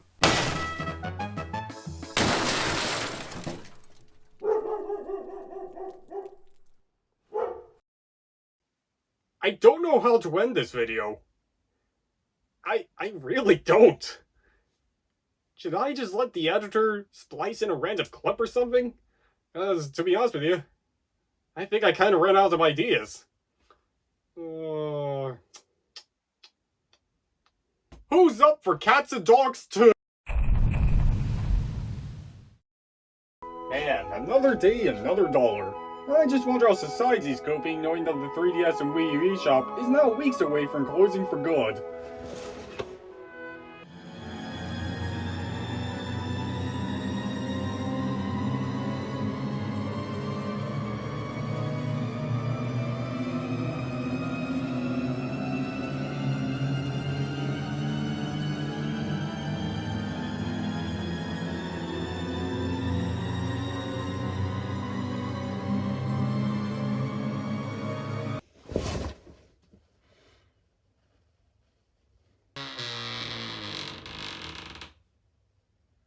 How did that last one get in there? Hydroventure Spin Cycle, or Fluidity Spin Cycle. This bundle up to the Wii U game is you tilting the system to control a pool of water of a water spirit called Eddie, and you save rainbow spirits through an encyclopedia covered with goop. The spirits help give more context about controlling the pool of water, and though the gyro controls do polarize some, even going as far as to make you tilt the 3DS upside down, they make a lot of sense for this kind of game, as if you're carrying a huge bowl of water yourself, and you really want to make sure no drop of water is left behind. The level design takes the controls into consideration perfectly, and there are also some neat secrets. So Spin Cycle is a good recommendation, and is something you don't see with most games in this nature anymore. Tank Troopers, the late addition to the eShop, releasing over here weeks before the Switch and Breath of the Wild came out. This is your standard third-person tank shooting game, where you either tackle multiple varied missions, or face off against other tanks with other opponents. Just like Steel Diver from last time, I don't have any strong opinions with this game. It controls well enough, even having gyro controls, which really benefits aiming at your target, and has decent variety with the tanks and characters. Yet the game doesn't have online multiplayer, since who the heck would do that in 2017, and after hearing about recent discoveries, maybe that's for the best. Aside that, it's not amazing, but unique enough to at least glance at. Ironfall Invasion, a free-to-play Gears of War wannabe. While the graphics are impressive for the 3DS, everything looks like it was smeared with Vaseline at the same time. And since these are just the cutscenes, the Oscar-worthy voice acting already serves as a warning for what's yet to come. Jim, take cover. They're here. Careful, Sam. Nasty little brutes. As for the gameplay itself, it's bad. It controls like any typical third-person shooter, but to control the camera and aim your weapon, you use the touchscreen unless you have a Circle Pad Pro or new 3DS. And it should have been only on new 3DS, as the touch controls are agonizing. It's already bad enough struggling to shoot down one robot, but if you make turning left feel like a chore, you know you screwed up. Not to mention this control setup murders your wrist. It'll be less painful to have your hands cut off. Since it's free to play, it's got a whole bunch of levels behind a paywall, so don't even bother installing this game, let alone purchase the DLC. Thanks for playing the Unfurl Invasion demo, you're not welcome. You know, if you avoid all the political stuff, Twitter ain't so bad. Harmonite, an auto-runner rhythm game by Game Freak. Remember when their games have polish? Here you control Tempo, who automatically runs through scrolling levels, and you attack and jump in beat to the music. It's great fun, the gameplay is easy to grasp, and can give a good challenge if you want to perfect each stage. All the characters have a good amount of charm, like the rabbit's called Tappy, how can you hate that? But most of all, the music's great. Despite fetching an unusually high price for a 3DS eShop game, you have a nice amount of content, upbeat gameplay, and is a great hidden gem on the eShop. Pocket Card Jockey, another one by Game Freak, that for some reason took forever to come to the West. Here you're a jockey wanting to achieve their dream goals, and to do that, you play solitaire during the races. The story is quite tongue-in-cheek, and though the combination of horse racing and solitaire can be off-putting at first, and with recent events can you blame me? But after a while, it surprisingly works. During the races, you play box standard solitaire, and afterwards cut to a climax of you bringing your horse to the finish line. This game also has some great depth too, as your actions in solitaire will affect the outcome of the race. The comfort zones on the track increase the solitaire difficulty, and your horse's enthusiasm will increase to guarantee your win, with great risk and reward elements. You can raise more horses, have them breed after retiring, and have their offspring rinse and repeat. This is a surprise hit on the eShop, with one of the most creative game designs I've seen in a while, and is one I can safely recommend to horse racing and card game enthusiasts alike. It is getting a sequel in Apple Arcade, but I think the original is where it's at.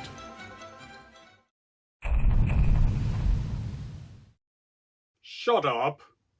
Project Zero Maiden of Blackwater, a unique survival horror game where you control 3 different characters exploring multiple environments within a mountain known for many disappearances. I have to say, the graphics look great and succeeds in having an unsettling atmosphere for each of the levels.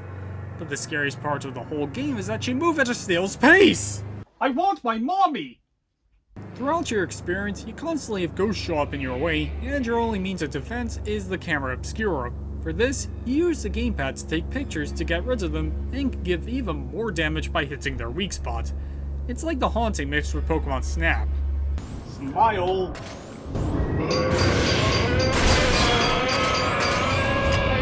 The gamepad itself controls well and feels perfectly natural as the camera, which feels that more satisfying when repelling the ghosts. The game even has enough horror elements to make picking up items intimidating. Never follow after the shadow of someone. You might end up seeing something you wish you hadn't. What? My prom photos? The first couple of chapters are free, and you need to pay for the rest. It does have an incredibly limited low-print physical release here in PAL territories, but recently went multi-platform, which is great to know, but do they have their Zelda and Samus costumes? It's not the scariest game out there, but sinister enough for horror fans to check out. Another game that takes great advantage of the Wii U gamepad, Affordable Space Adventures, which has you in a small ship exploring vast out-of-this-world environments. The presentation is top-notch, especially with the opening nailing the infomercial aesthetic, and menus and loading screens making you explore feel that more like a real-life brand. However, the true star of the show is how it uses the gamepad. For this, all of your commands are on the gamepad, both touch and button. These controls feel natural, as if you really are controlling the vessel, from adjusting its speed, mass, and even swapping between engines. But best of all, the puzzles take these controls into account perfectly. They really make you think carefully about how you traverse these unpredictable environments, and because of them, gives a really good challenge. In fact, it got a free update adding more levels expanding the game's lore. This feels like it was made for the Wii U, and it can't be replicated anywhere else, so recommending this game is a no-brainer, and is one of the best the Wii U has to offer, period.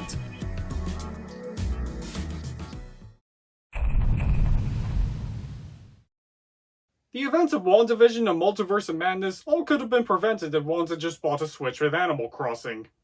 The Dempiment They Came by Wave. This is a unique RPG by Genius Sonority, where you use the 3DS's camera to catch Dempiment to bring along to your journey. They're always floating around, watching you. They know what you did last summer. For the game itself, you explore through Dragon Quest-inspired dungeons to fight off enemies in typical RPG turn-based combat. The Dempiment themselves have their own strengths and weaknesses depending on the color of their suits and antennas giving them different abilities. Although the enemies can be ridiculously challenging at times, and the initial trailers raising more questions than a university lecture about black holes, this is a neat title and takes great advantage of the 3DS's AR. Its sequel Beyond the Waves is just like the original, but is more expanded upon with a full-on overworld. And the third game, The Rise of Digital, being even more expanded upon. In fact, over in Japan, there's a free-to-play game. Sadly, none of these have a physical release, so you may want to pick these up, and RPG fans will definitely get a kick out of them. Liberation Maiden, another installment to Level 5's Guild series, with this being developed by Suda51 of No More Heroes fame. You play as New Japan's president in a mech taking down an invading country, stealing Japan's energy in good old mecha anime fashion. You use the circle pad to move around and touchscreen to lock on targets. They are nicely tight and flexible, making navigating each level a breeze. But Dad, you're a hypocrite, as that's exactly why you hated Ironfall Invasion. Yeah, but those controls were sluggish and the game itself was as slow as a theme park parade.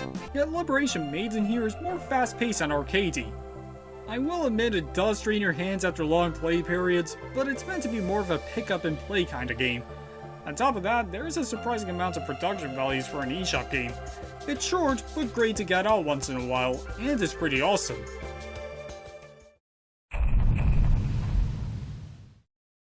Was all this because they had to buy Lip to Smash?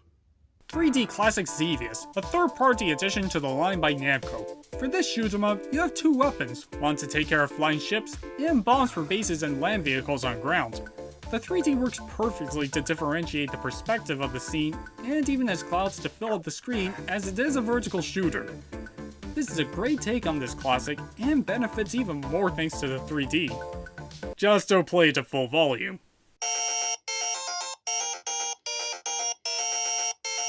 And finally, Twinbee by Konami, which works just like Xevious with its own unique charm, gimmicks, and identity.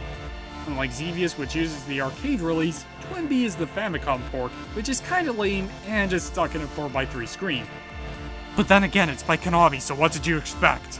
The 3D effect once again benefits the gameplay of differentiating the airborne and grounded enemies, and can be satisfying when getting power-ups, wiping out everything in sight.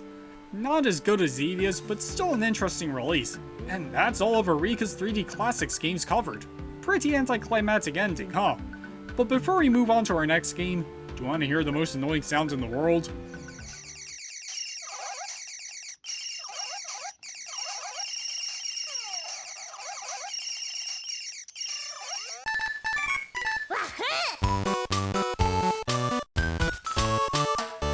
Klonoa Empire of Dreams, a handheld spin-off on GBA.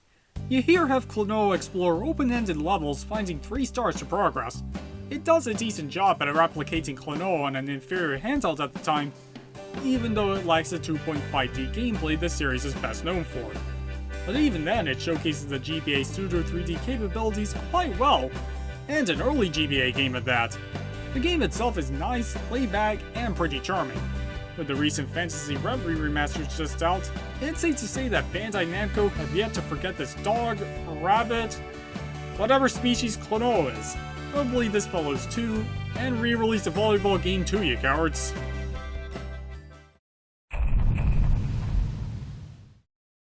I really miss the Area 51 raid meme. Another neat part of the Virtual Console has to be the Game Boy Mega Man games. Very interesting adventures with the Blue Bomber. Sorry, I meant Puke Green Bomber. Why do I have 93 subscribers? Whilst the first 4 games are more or less remixes of the NES games, the 5th one is completely original with brand new robot masters and everything. Capcom did plan on releasing colored versions of these games as a compilation on GBA, but was cancelled. Yet again, we'll likely see a compilation on Switch or something. So Mega Man fans watching will want to check these out, especially 5, and is a good breath of fresh air compared to your normal Mega Man games. Did you know you could get Game Gear games on 3DS? On top of the 3D Classics line adding stereoscopic 3D to some Sega classics, we also got Game Gear games as part of Virtual Console. These are really cool as you don't often see Game Gear re-releases these days. Alongside the unique 8-bit Sonic games, we also have a neat Shinobi game, Columns which fills my Tetris void well enough, Vampire Master of Darkness is a solid Castlevania-like, Dragon Crystal, a decent early roguelike game which fans of the genre could get a kick out of, and a great handheld take on Shining Force. It's fantastic to see these games offered here, and have Sega re-release something that isn't the Mega Drive for once. And it's at least still better than those stupid mini consoles released a couple years back, and it's looking unlikely for Sega to re-release these games in the near future, so you may want to stock up on these games.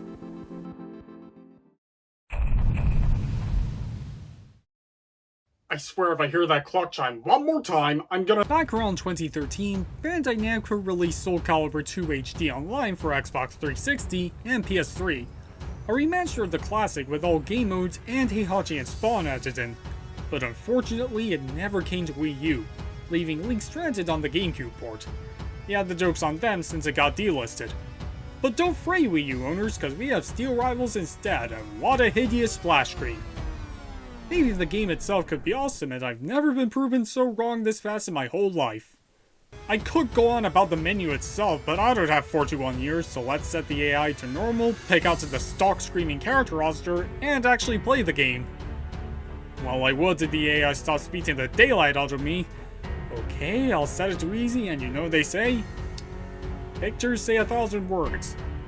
Like, what do I have to comment? The health bar is minuscule, which is a crime for fighting games. You only have 2 buttons for attacking. The attacks themselves are horrendously slow and don't hit at the time. Like, look, that clearly hit you! You jump like you're on the moon, the difficulty is more imbalanced than the force, and above all, it's just as ugly as her. Who made this anyway? I should have known. World renowned for such classics as Maze Break and RTO, New Game have a monopoly of poorly programmed and rust-out shovelware in the 3DS and Wii U eShop, which astonishes me that Nintendo approved them at all, which is made even worse by the prices they usually fetch for. For example, this game is £6. You could have gotten any of the Street Fighter SNES games for less. Calling it highway robbery would be a compliment. You'd rather be beat up in real life. Nintendo. Remaking Urban Champion for the 3D Classics line was one thing, but giving this monotonous freak of nature the A-OK is something else. High quality visuals, yeah, keep telling yourself that. Now to go to my personal favorite game mode, Quit, as that's all you most likely want to do with this game anyway. Go home, Nintendo. I'll give you a ride back.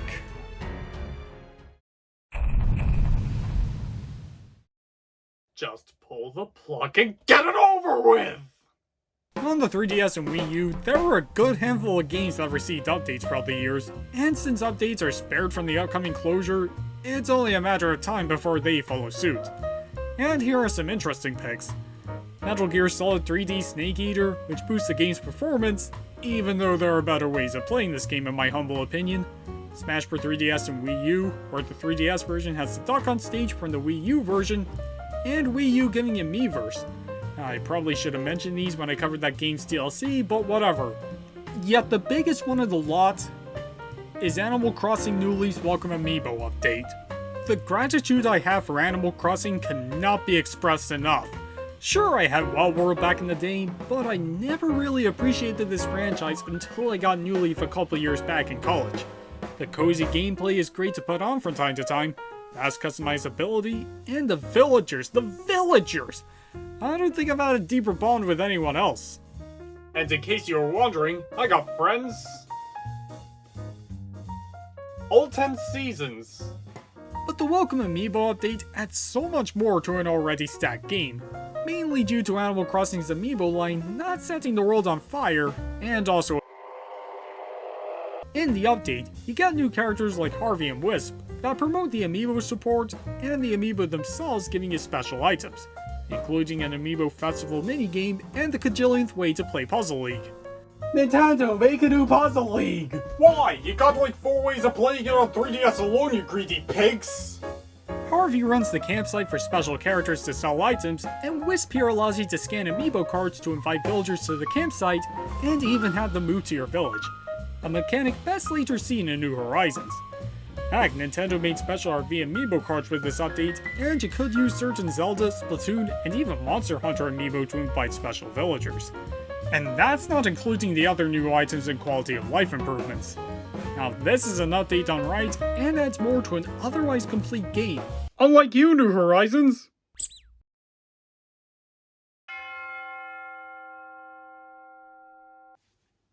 There was once a man for men. I can't take this anymore! Sure, you can take off adding funds, I can understand that, but removing all of these games? Why? And worst of all, they mostly have nowhere else to go after this. They're essentially killing legacies upon legacies. And that's not even covering the secondhand market. Like, have you seen how much Triple's been going for? Well, I've had it. No more! Now, if you excuse me, I'm going back to where it all began. June 2011.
Oh! Hey everybody, and here I am in the year 2011. A much simpler time when Donald Trump as the president was a silly inside joke, memes looked like this, Game of Thrones was good, watching the latest Marvel movie didn't feel like homework, and the biggest internet sensation was a talking fruit. But since I came here from the future, I must make sure that I don't do anything that would cause a butterfly effect onto the future. Otherwise the whole universe would end or something, I don't know. I really wish I didn't drop out of time travel studies back in high school. And I don't think taking the 3DS Excel model with me was my brightest idea either. But as long as I play around with people from this time period and not say anything drastically different, I think we should all be fine. Gee, have you heard they were making a new LEGO movie? Are you kidding? That would never work! What did you just say? Dylan's Rolling Western, an early hit on the 3DS. In this turn events game, you play as an armadillo bounty hunter called Dylan, and you defend villages from invading enemies. Unlike most Art Defense games, you freely roam around the area and collect resources, preparing for when the enemies strike. For this, you use the circle pad to move around, and use the touchscreen to make Dylan curl up in a ball like a wheel or Terrible Sonic OC. Pretty awkward at first, and wow, thanks for giving me a broken tendon, Dylan! But you soon get used to it. However, when enemies come by, you curl up to attack your opponents. Aside the weird controls, this is a neat spin on the tower defense genre, and Dylan's design is perfect for this game. He's an assist trophy in Smash for a reason. The sequel, The Last Ranger, is just more of the same with a fake mustache and fedora hat stapled on. Yet that Heat Breakers is quite different. For starters, the game thankfully has button controls and a Mad Max style to its art direction, unlike the Western approach from the latter two. There are also characters called amiimals, which is me's as animals.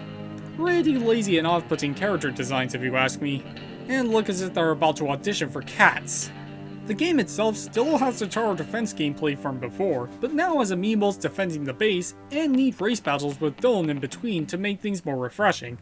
And that's not to say the graphics are incredible for a late 3DS game. Unlike the first two games, it did receive a physical release, but not in North America. And copies are cheap, so viewers over in the States might want to import this game. By far the best in the series, but still far from amazing. Hana Samurai Art of the Sword, another early one. In this, you're a samurai facing off against multiple enemies through your journey to save a kidnapped princess, whilst being taught by this reject from that Michael Bay Teenage Mutant Ninja Turtles movie. He at least still looks better than those amiimals. The art style does look nice, and for the game itself, you simply lock on enemies and time your dodges as they attack, and then attack back. Whilst basic, is really fulfilling and can give a good challenge with some enemies, particularly the bosses, feeling as if a ballet performer made a Souls-like. It's good fun to get out, and the 3DS's portability makes this a great pick-up and play game.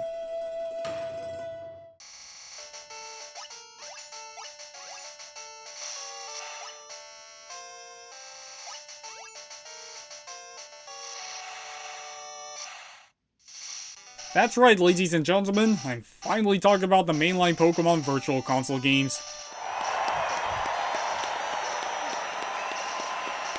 The most interesting releases of this lot, mainly as they don't use restore and suspend points, and cost more than twice as any other Game Boy game on here.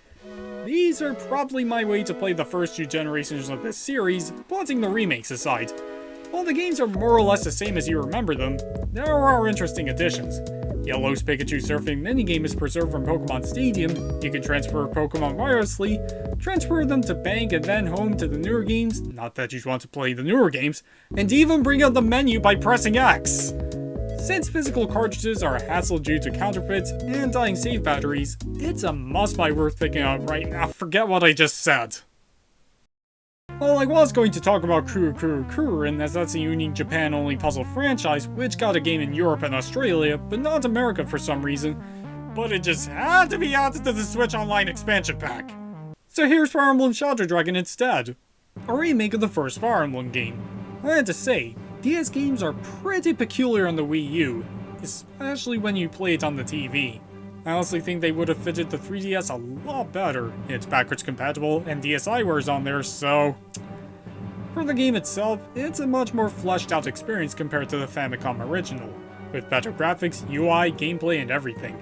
Unlike the original release, this version now lets the online shop with hard to find items offline. Something similar happened with Animal Crossing Wild World's Virtual Console release. I barely see people play New Horizons nowadays, so why bother talking about Wild World? Back to Shadow Dragon, this is a great remake, and since this was before Awakening revived interest in the franchise, should I even bother finishing this sentence? But hey, you could always get the original Famicom game on Switch, never mind. And whilst we're on the topic of Fire Emblem Fates. What makes this installment unique is that you could choose your own path in the game with either your blood family or the family you were raised by in between a war, where you side with your blood family in Birthright and adopted family in Conquest. Yet there is a unique third path only easily available via DLC, Revelation, where you don't pick either side. It's a shame to see an integral part of the game's story vanish like this, and make this game feel like a jigsaw puzzle with some missing pieces. Much like the other FP games on 3DS, also having DLC. In fact, the all-in-one game was delisted on the eShop a month before the closure in February. Now Revelation is thankfully preserved physically in special edition releases of the game, alongside Birthright and Conquest on one cartridge, and this is why we can't have nice things. Here's hoping for a complete definitive edition in the future. Like that will ever happen. Whoa!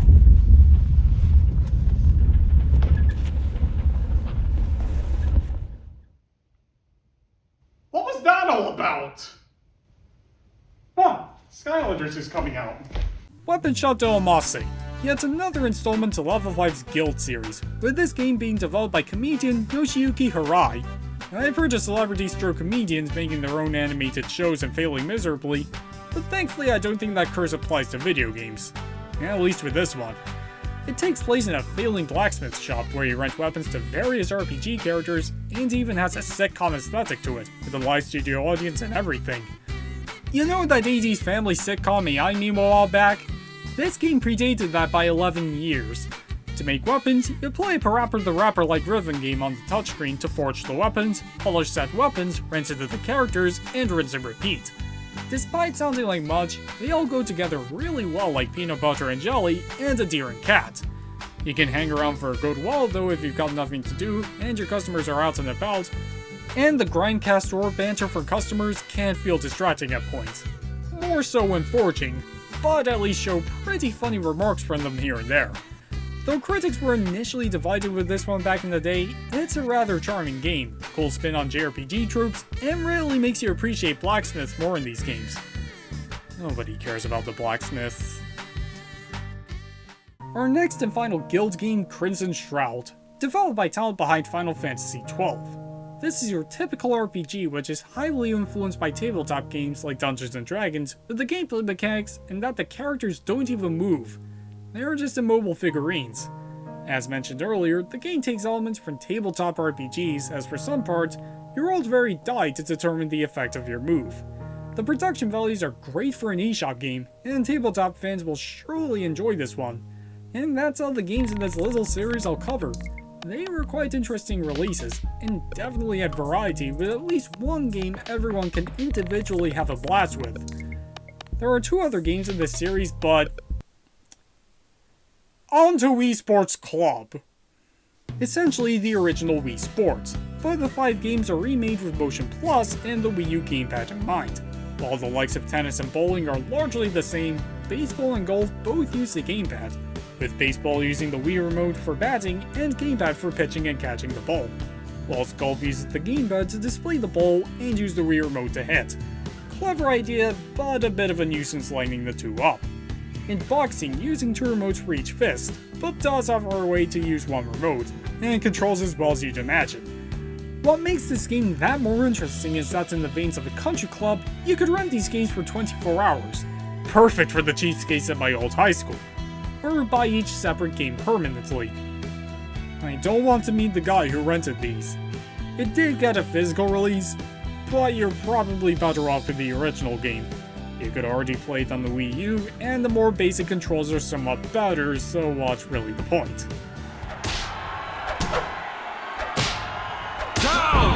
And without a seamless transition, the eShop Rapid Fire bonus round, Tokyo Crash Bots, a bizarre yet truly fun Zuma-like puzzle game, Pokemon Dream Radar, a cute little AR game where you catch Dreamers and Pokemon, and it even has bonus items for Black and White 2. Balloon Pop Remix, despite like those Nightmare Fuel YouTube Kids videos, it's a decent puzzle game casual fans would certainly enjoy. Dr. Luigi, a Dr. Mario spin-off, released as part of the highly successful year of Luigi back in 2013, and after playing it, I think you're better off with Miracle Cure. Why did I spend $13.49 on this? The Parascientific Escape Trilogy saw cheap visual novel games with interesting characters and puzzles. We can have too much text going on. I get that's the whole appeal. Why do these games have to give you so much text? The special Pokemon demos giving a good taste of what mainline Pokemon games play like, and has neat bonuses with Sun and Moon giving you Ash Greninja from the anime. Undead Bowling, self-explanatory, where you pull out on zombies with a bowling ball and get the high score. It won't get you for a zombie apocalypse, but is the very least serviceable. Super Mario Bros. How many of these games are there? Super Mario Bros. Deluxe, a neat handheld port of the NES Classic with lots of additional content, and this great country can make it feel like it just ran over a deer. Curved in 3D, an okay port of the PSP action RPG Hidden Gems, despite some audio hiccups. Pokemon Rumble U, which I'm pretty sure was only made to sell these random amiibo predecessors than for the deep gameplay itself. Why did I spend $13.49? Birdmania 3D. During the media renaissance of birds, and plays like your typical runner game for mobile games around the time, and if this ain't your thing, there's always Birdmania Christmas 3D. Or if not, then there's Birdmania Party on the Wii U. It's overkill, but hey, I bet he'd like it. Huh! More 2011 folk. Gotta act natural. Gee, that Justin Bieber pipsqueak sure does suck, right? Yeah, and you know what else I can't stand? Those friggin' Twilight movies. Don't even get me started! Wii U Panorama View, released quite early in the Wii U's life to help Nintendo justify the gamepad's existence. For these, you have pre-recorded panoramas of real-life places and move the gamepad around to change your view and take in the scenery. There are 4 of these applications as well as a free trailer and do a good job making you feel kind of immersed and has surprising production values in some cases. Though I think the video quality could have been better, it's definitely a decent recommend for parties and introverts. Time for our next game, Bricks Defender. Oh, this looks familiar. I should probably check who made this game. If you see that name on any 3DS and Wii U eShop game, run. You know how the angry video game nerd has LJN as his arch-nemesis game developer. Essentially New Game are my personal LJN and have made quite a reputation on this series, and it looks like they clearly haven't learnt their lesson with this stinker. This is one of the most boring interactive experiences in a video game, as it's not very interactive. There's little to no geometry or physics in this game. The ball is incredibly frustrating as it can change its own direction, which is a sin for these types of games, and when it doesn't act like a DVD logo, you just sit there having it bounce up and down over and over. Look, it bent its own direction, even the game itself knows. Not to mention the music sounds like a bunch of cats being skinned alive, and they don't even flow into each other seamlessly. But that's not all. You could have gotten this miserable, unengaging joke of a game for $8.99, more money than Portal 2. How could you allow to sell this pile of regurgitated horse puke on your storefront, Nintendo, and for this much at that? And with that, the game sucks and may possibly be everything wrong with shovelware. Okay, I'll need to sanitize myself with the game rates at 66 on Metacritic now. Kirby Fighters Deluxe, an expanded port to the minigame for Triple Deluxe, which essentially works like Smash Bros, but with different Kirby costume abilities. The game itself is fine, fun, and neat for Kirby fans, but can be lacking for a 629 game for some. There is multiplayer too, but it got a sequel on Switch, so this isn't nearly as necessary. But DDD's Drum Dash Deluxe is a bit more interesting. Once again, an expanded release of the minigame for Triple Deluxe. This game has you take DDD to the end of each level, jumping between drums and beat to the music, and even encourages players to smack your tambourine midair throughout the song to keep a combo going. This is nice fun and the remix tunes are great. Yet the content in this 629 game is minuscule. But then again, New Game could have made it. With that in mind, I think you should rather treat this game like a Netflix original animated series. You'll certainly have a good time with it, but you know it's not gonna last. Oh gee, Ed, what about Team Kirby Clash Deluxe? It's free to play and got a Switch port. Moving on. Zen Pinball 3D. A nice little collection of pinball tables, each having a lot of personality and life. There are 4 tables with their own unique twists and gimmicks, and are a blast to play and get out once in a while. You could just barely replicate these in real life. That's how creative they are. There are also different camera angles you could adjust to, and it is very immersive 3D. I even had to dial it down a bit. There's another one on Wii U, Zen Pinball 2, which is just pinball again, but is free to play with free trials, and you need to pay for the tables. Yet this exact game's on PS3, Vita, and 4, so you don't need to worry about this game as much. Yet 3D is a great cheap way to play pinball on the go.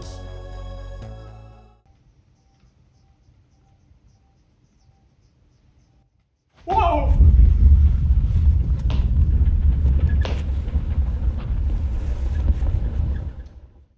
There it is again! It's like I broke some time codes or something! Now I gotta be more careful, and I must make sure to stay out of things.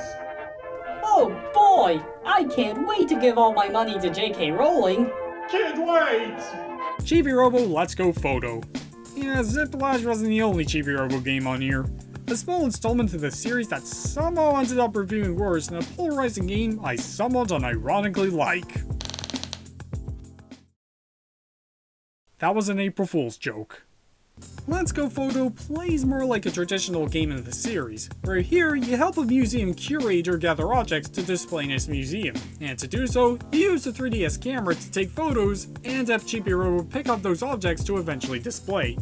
Yet in between, you do errands for all kinds of zany and charming characters to eventually get frames to take pictures with, as well as exploring the place and cleaning up after them.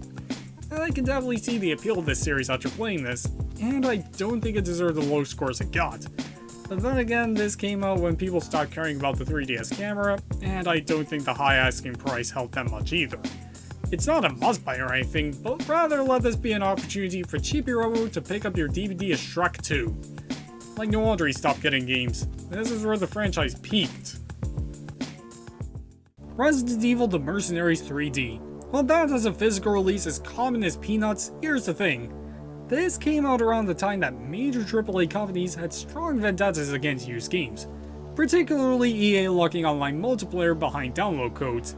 And for this game, you can't delete your save data on physical cartridges. Pretty scummy. But for the game itself, it's a more fleshed out version of the Mercenaries minigame from the Resident Evil games. More so 5 in this case. Not much to say, but it's a fun multiplayer romp with solid single player content, great graphics for an early 3DS game, and plenty of playable mainstay characters like Chris and Jill, but no Leon for some reason. Not necessary, but should do the trick for RE fans, and with the Resident Evil 4 remake out, now's a better time than ever. Pokemon Link Battle, a puzzle game by the folks at Genius Sonority, where here you go through puzzles battling against other wild Pokemon by stringing together combos to give a lot of damage, kind of like Puzzle and Dragons. There's a lot of them here, both as enemies and as the pieces, having all 718 at the time. It can be really satisfying when making high combos, and you even unlock some hidden Pokemon in those stages if you do so. For what you pay for has a healthy amount of content, and if you want to get the gist of things, there is also a free-to-play version on here on mobile called Pokemon Shuffle. And it's free to play alright. Anyway, Pokemon fans will certainly have fun with this puzzle game, and again, the combos can be pretty satisfying. Pokédex 3D Pro. Originally a free application at the launch of the eShop, but since got a more enhanced paid version. This is basically an interactive encyclopedia of the first 5 generations of Pokemon, with each having 3D models, animations, and facts. It even has AR compatibility for some reason, as well as trivia games. The asking price may have been too high for some, and pretty outdated now that we have over 1,000 of these critters, with 3D Pro going up to 649. But I think diehard fans of the series would get a kick out of this application. Why did I spend 13? Finally, the Street Pass DLC games. Back when the 3DS first launched, we also got a pre-installed application called Street Pass, where you take your 3DS around, and when bumping into other systems, you collect their Miis for you to use in its games. That sounded much worse when explained. It's a cute little time killer for sure, but the problem is that Street Pass is more dead than this channel. As for when I went to New York 3 years ago, just right before the... This is your last warning. I only encountered one guy! The biggest city in the world, and that's it! Maybe it's because I went to the Nintendo store twice, but still. Anyhow, Nintendo released 11 games onto it as DLC over the years, with the highlights being a surprisingly neat shoot-em-up, an interesting Haunted Mansion Labyrinth game, zombie apocalypse beat-em-up, quirky Angry Birds like canon game, simple yet fun slot car game you could get for free in between that and a stock market game. Did anybody pick the stock market game? You could also get Street Pass Premium for under 5 bones. It may not add that much, but it's still a damn sight better than YouTube Premium. I'll never be enough Dame Matt Smiths in the world to say otherwise. For the games, you could even earn vouchers to give yourself new costumes and greeting bubbles to customize your Mii with. Though you may want to stock up with play coins to play these nowadays, these are still nice fun games to get out when out and about. Like seriously, who the heck chose that stock market game over the slot car one? You know, I think I'm starting to fit into this time period perfectly. I just wish I could stay here forever. Darn pigeons. Again?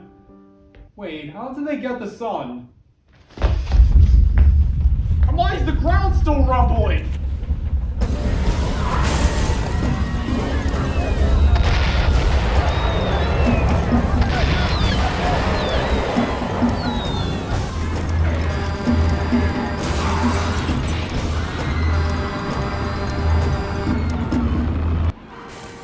I guess my actions do have consequences after all. I found you. Man, this day keeps on getting weirder. You go back in time only to have a rhombus hunt you down. Like, what do you want from me? I am the Time Guardian, where it's my role to monitor the timeline of, well, time itself, and iron out old time anomalies like you. For you have violated time code 3261. Disrupt the past time continuity enough to severely jeopardize the timeline's stability. That was much easier explained here than in Loki. Tell me about it. What caused you to commit such a violation? You see, I came from the year 2023, and once the Nintendo 3DS and Wii U was about to close, I may have had a bit of a strop and traveled back here so I could never experience the closure for myself. That's it? You selfish fool! Because of your own actions, the whole universe will collapse on itself. It cannot handle such anomalies. I kinda called that. Now get back to 2023, Anomaly. No! But the whole universe will crumble. But the whole universe will crumble! Listen! So you're seriously willing to let the whole universe and everyone in it die just for Pokemon Link Battle?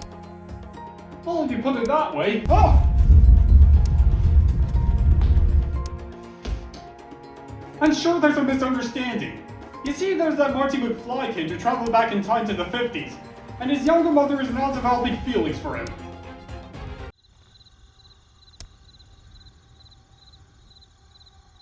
And he's okay with it! Really, Anomaly? That's the oldest excuse in the Time Traveler's book. Look, I like it here. I never felt more at home. Nobody in social media criticizes you for every mundane thing you do. Sells a CGI YouTube boost for all the rage. TikTok doesn't exist. It'll be 2 years before letting go ruin society. And besides, what could possibly make me say otherwise? Okay, I'm ready to go back now. Are you sure? Because if you do this, I will grant you a pardon for your actions, and you can time travel to your heart's content. Responsibly, of course. But you can never purchase another game on those toys. I'm sure. Plus, I forgot to change the calendar. Alright then. See you around, Anomaly. Here goes.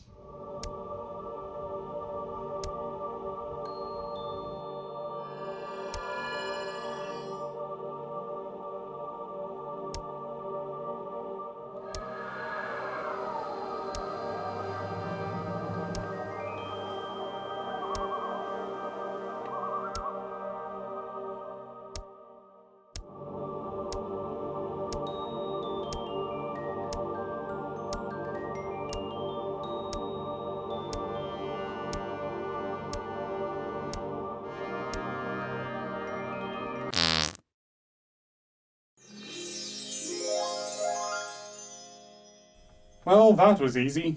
Time to check out that Marty McFly to see if he's not making out with his mother again. Oh man, my head. When a Time Guardian takes you back to the present, never take the express route. Alright, let's go into the eShop.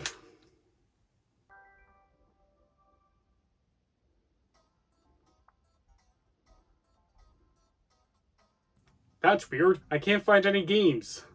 Let's try again.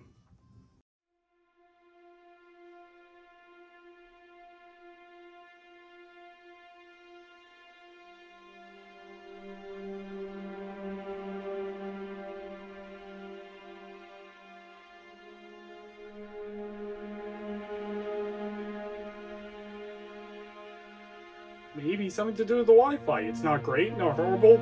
Does the job. Don't do this to me, eShop. Okay, let's try the Wii U.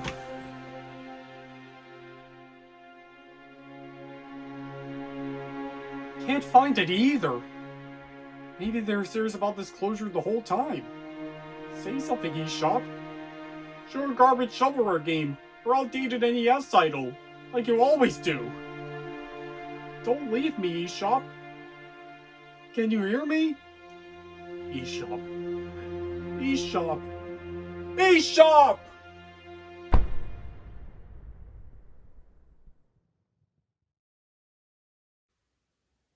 It was going to happen eventually. If anything, I'm impressed with how long it lasted. More so the Wii U.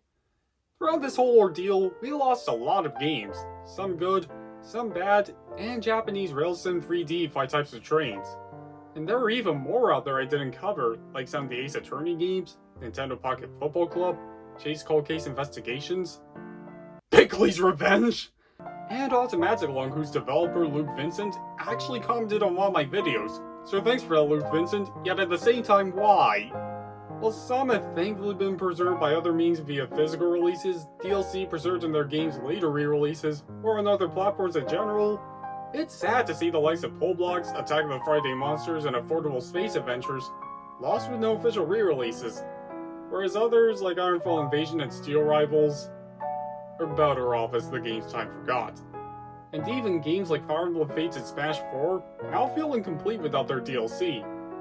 If anything, they're all now more interesting because of this, and that's not covering how much this will hurt the second-hand market, particularly for the Virtual Console, unless you have a Switch Online memberships, especially since we recently got Game Boy games. Which would have been great a year ago! And lest we forget customizable themes and DSiWare, 2 other stores worth of games and content lost to time as well. The only way you can play these games now is either if you bought them prior to the closure, or emulate the games whilst Nintendo looks down at you judging your life decisions, and if you've been planning to dump those ROMs online, it was nice knowing you. It's proved how scarily fragile digital media is, with how they can be taken off in a matter of a second. But there is still one question left to answer. Was this really one of the worst things Nintendo has ever done? What? No! This is the same company that accidentally spawned their greatest rival, for crying out loud. Of course this wasn't going to last forever. In fact, the writing has been on the wall long before the announcement. With the exact same thing happening to the Wii Shop channel, Sony's attempt to close the PS3 and Vita storefronts that ultimately backfired, less support on the consoles in recent years, and the Switch is now in full speed with a massive library, and even then I think that looks to be on its way out. But the biggest thing the closures put to our attention is the significance of preserving media. No matter the quality or impact they have, they must be preserved for future generations to look back on, witness, and learn from. For example, I recently bought the original Star Wars trilogy with the theatrical cuts, not only to see how far visual effects have come, but also because I don't think they'll get another release anytime soon. And that's not all. I bought plenty of delisted games here and there just to have them readily available at a moment's notice. Hell, I even bought Jump Force before that game bit the dust. I bought Jump Force! And as I stated way back in the beginning, according to a study by the Library of Congress, 75% of all silent films are considered lost, which is a shame. But another thing is that while it's important to preserve these games, it's more important to enjoy them. There are a lot of great games offered here, and the shopping experience was the last time purchasing digital games had a stupid amount of personality as opposed to today. Even presenting the new game as a present, that's cute as all heck. And to tell you the truth, I was never very sociable back in the day, and practically lost all contact to my high school peers, college peers, and pretty soon my uni peers too. These will be the closest I had to friends in a couple months' time. But despite those, the 3DS and Wii U were always there for me. Heck, my 3DS was even my date to the prom! And to be blunt, if it weren't for the closure, I'd still be glued on my Switch, completely unaware of the vast majority of games covered here. But I still remember seeing a Game Boy at a retro shop 7 years ago. After understanding their limitations, it made me convince my folks to set up an account for the eShop during a time we were uncertain about trusting digital storefronts. And I was never allowed on the Wii Shop channel, let alone bought anything. And after convincing them, opened a floodgate to new opportunities.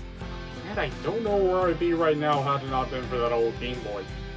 The first games I ever bought on there were Super Mario Bros., Mewtwo and Smash, Ice Climber of all games. And the last were Bizarro, Mr. Pumpkin Adventure, and Animal Crossing Newly just to transfer my save data from my cartridge. Gee, what an anticlimactic ending. However, as long as we cherish these games and the memories they gave us, the eShop will live on. Now let's all raise a glass to to the Nintendo 3DS and Wii U eShop. There will never be another digital storefront quite like you. Thanks for watching.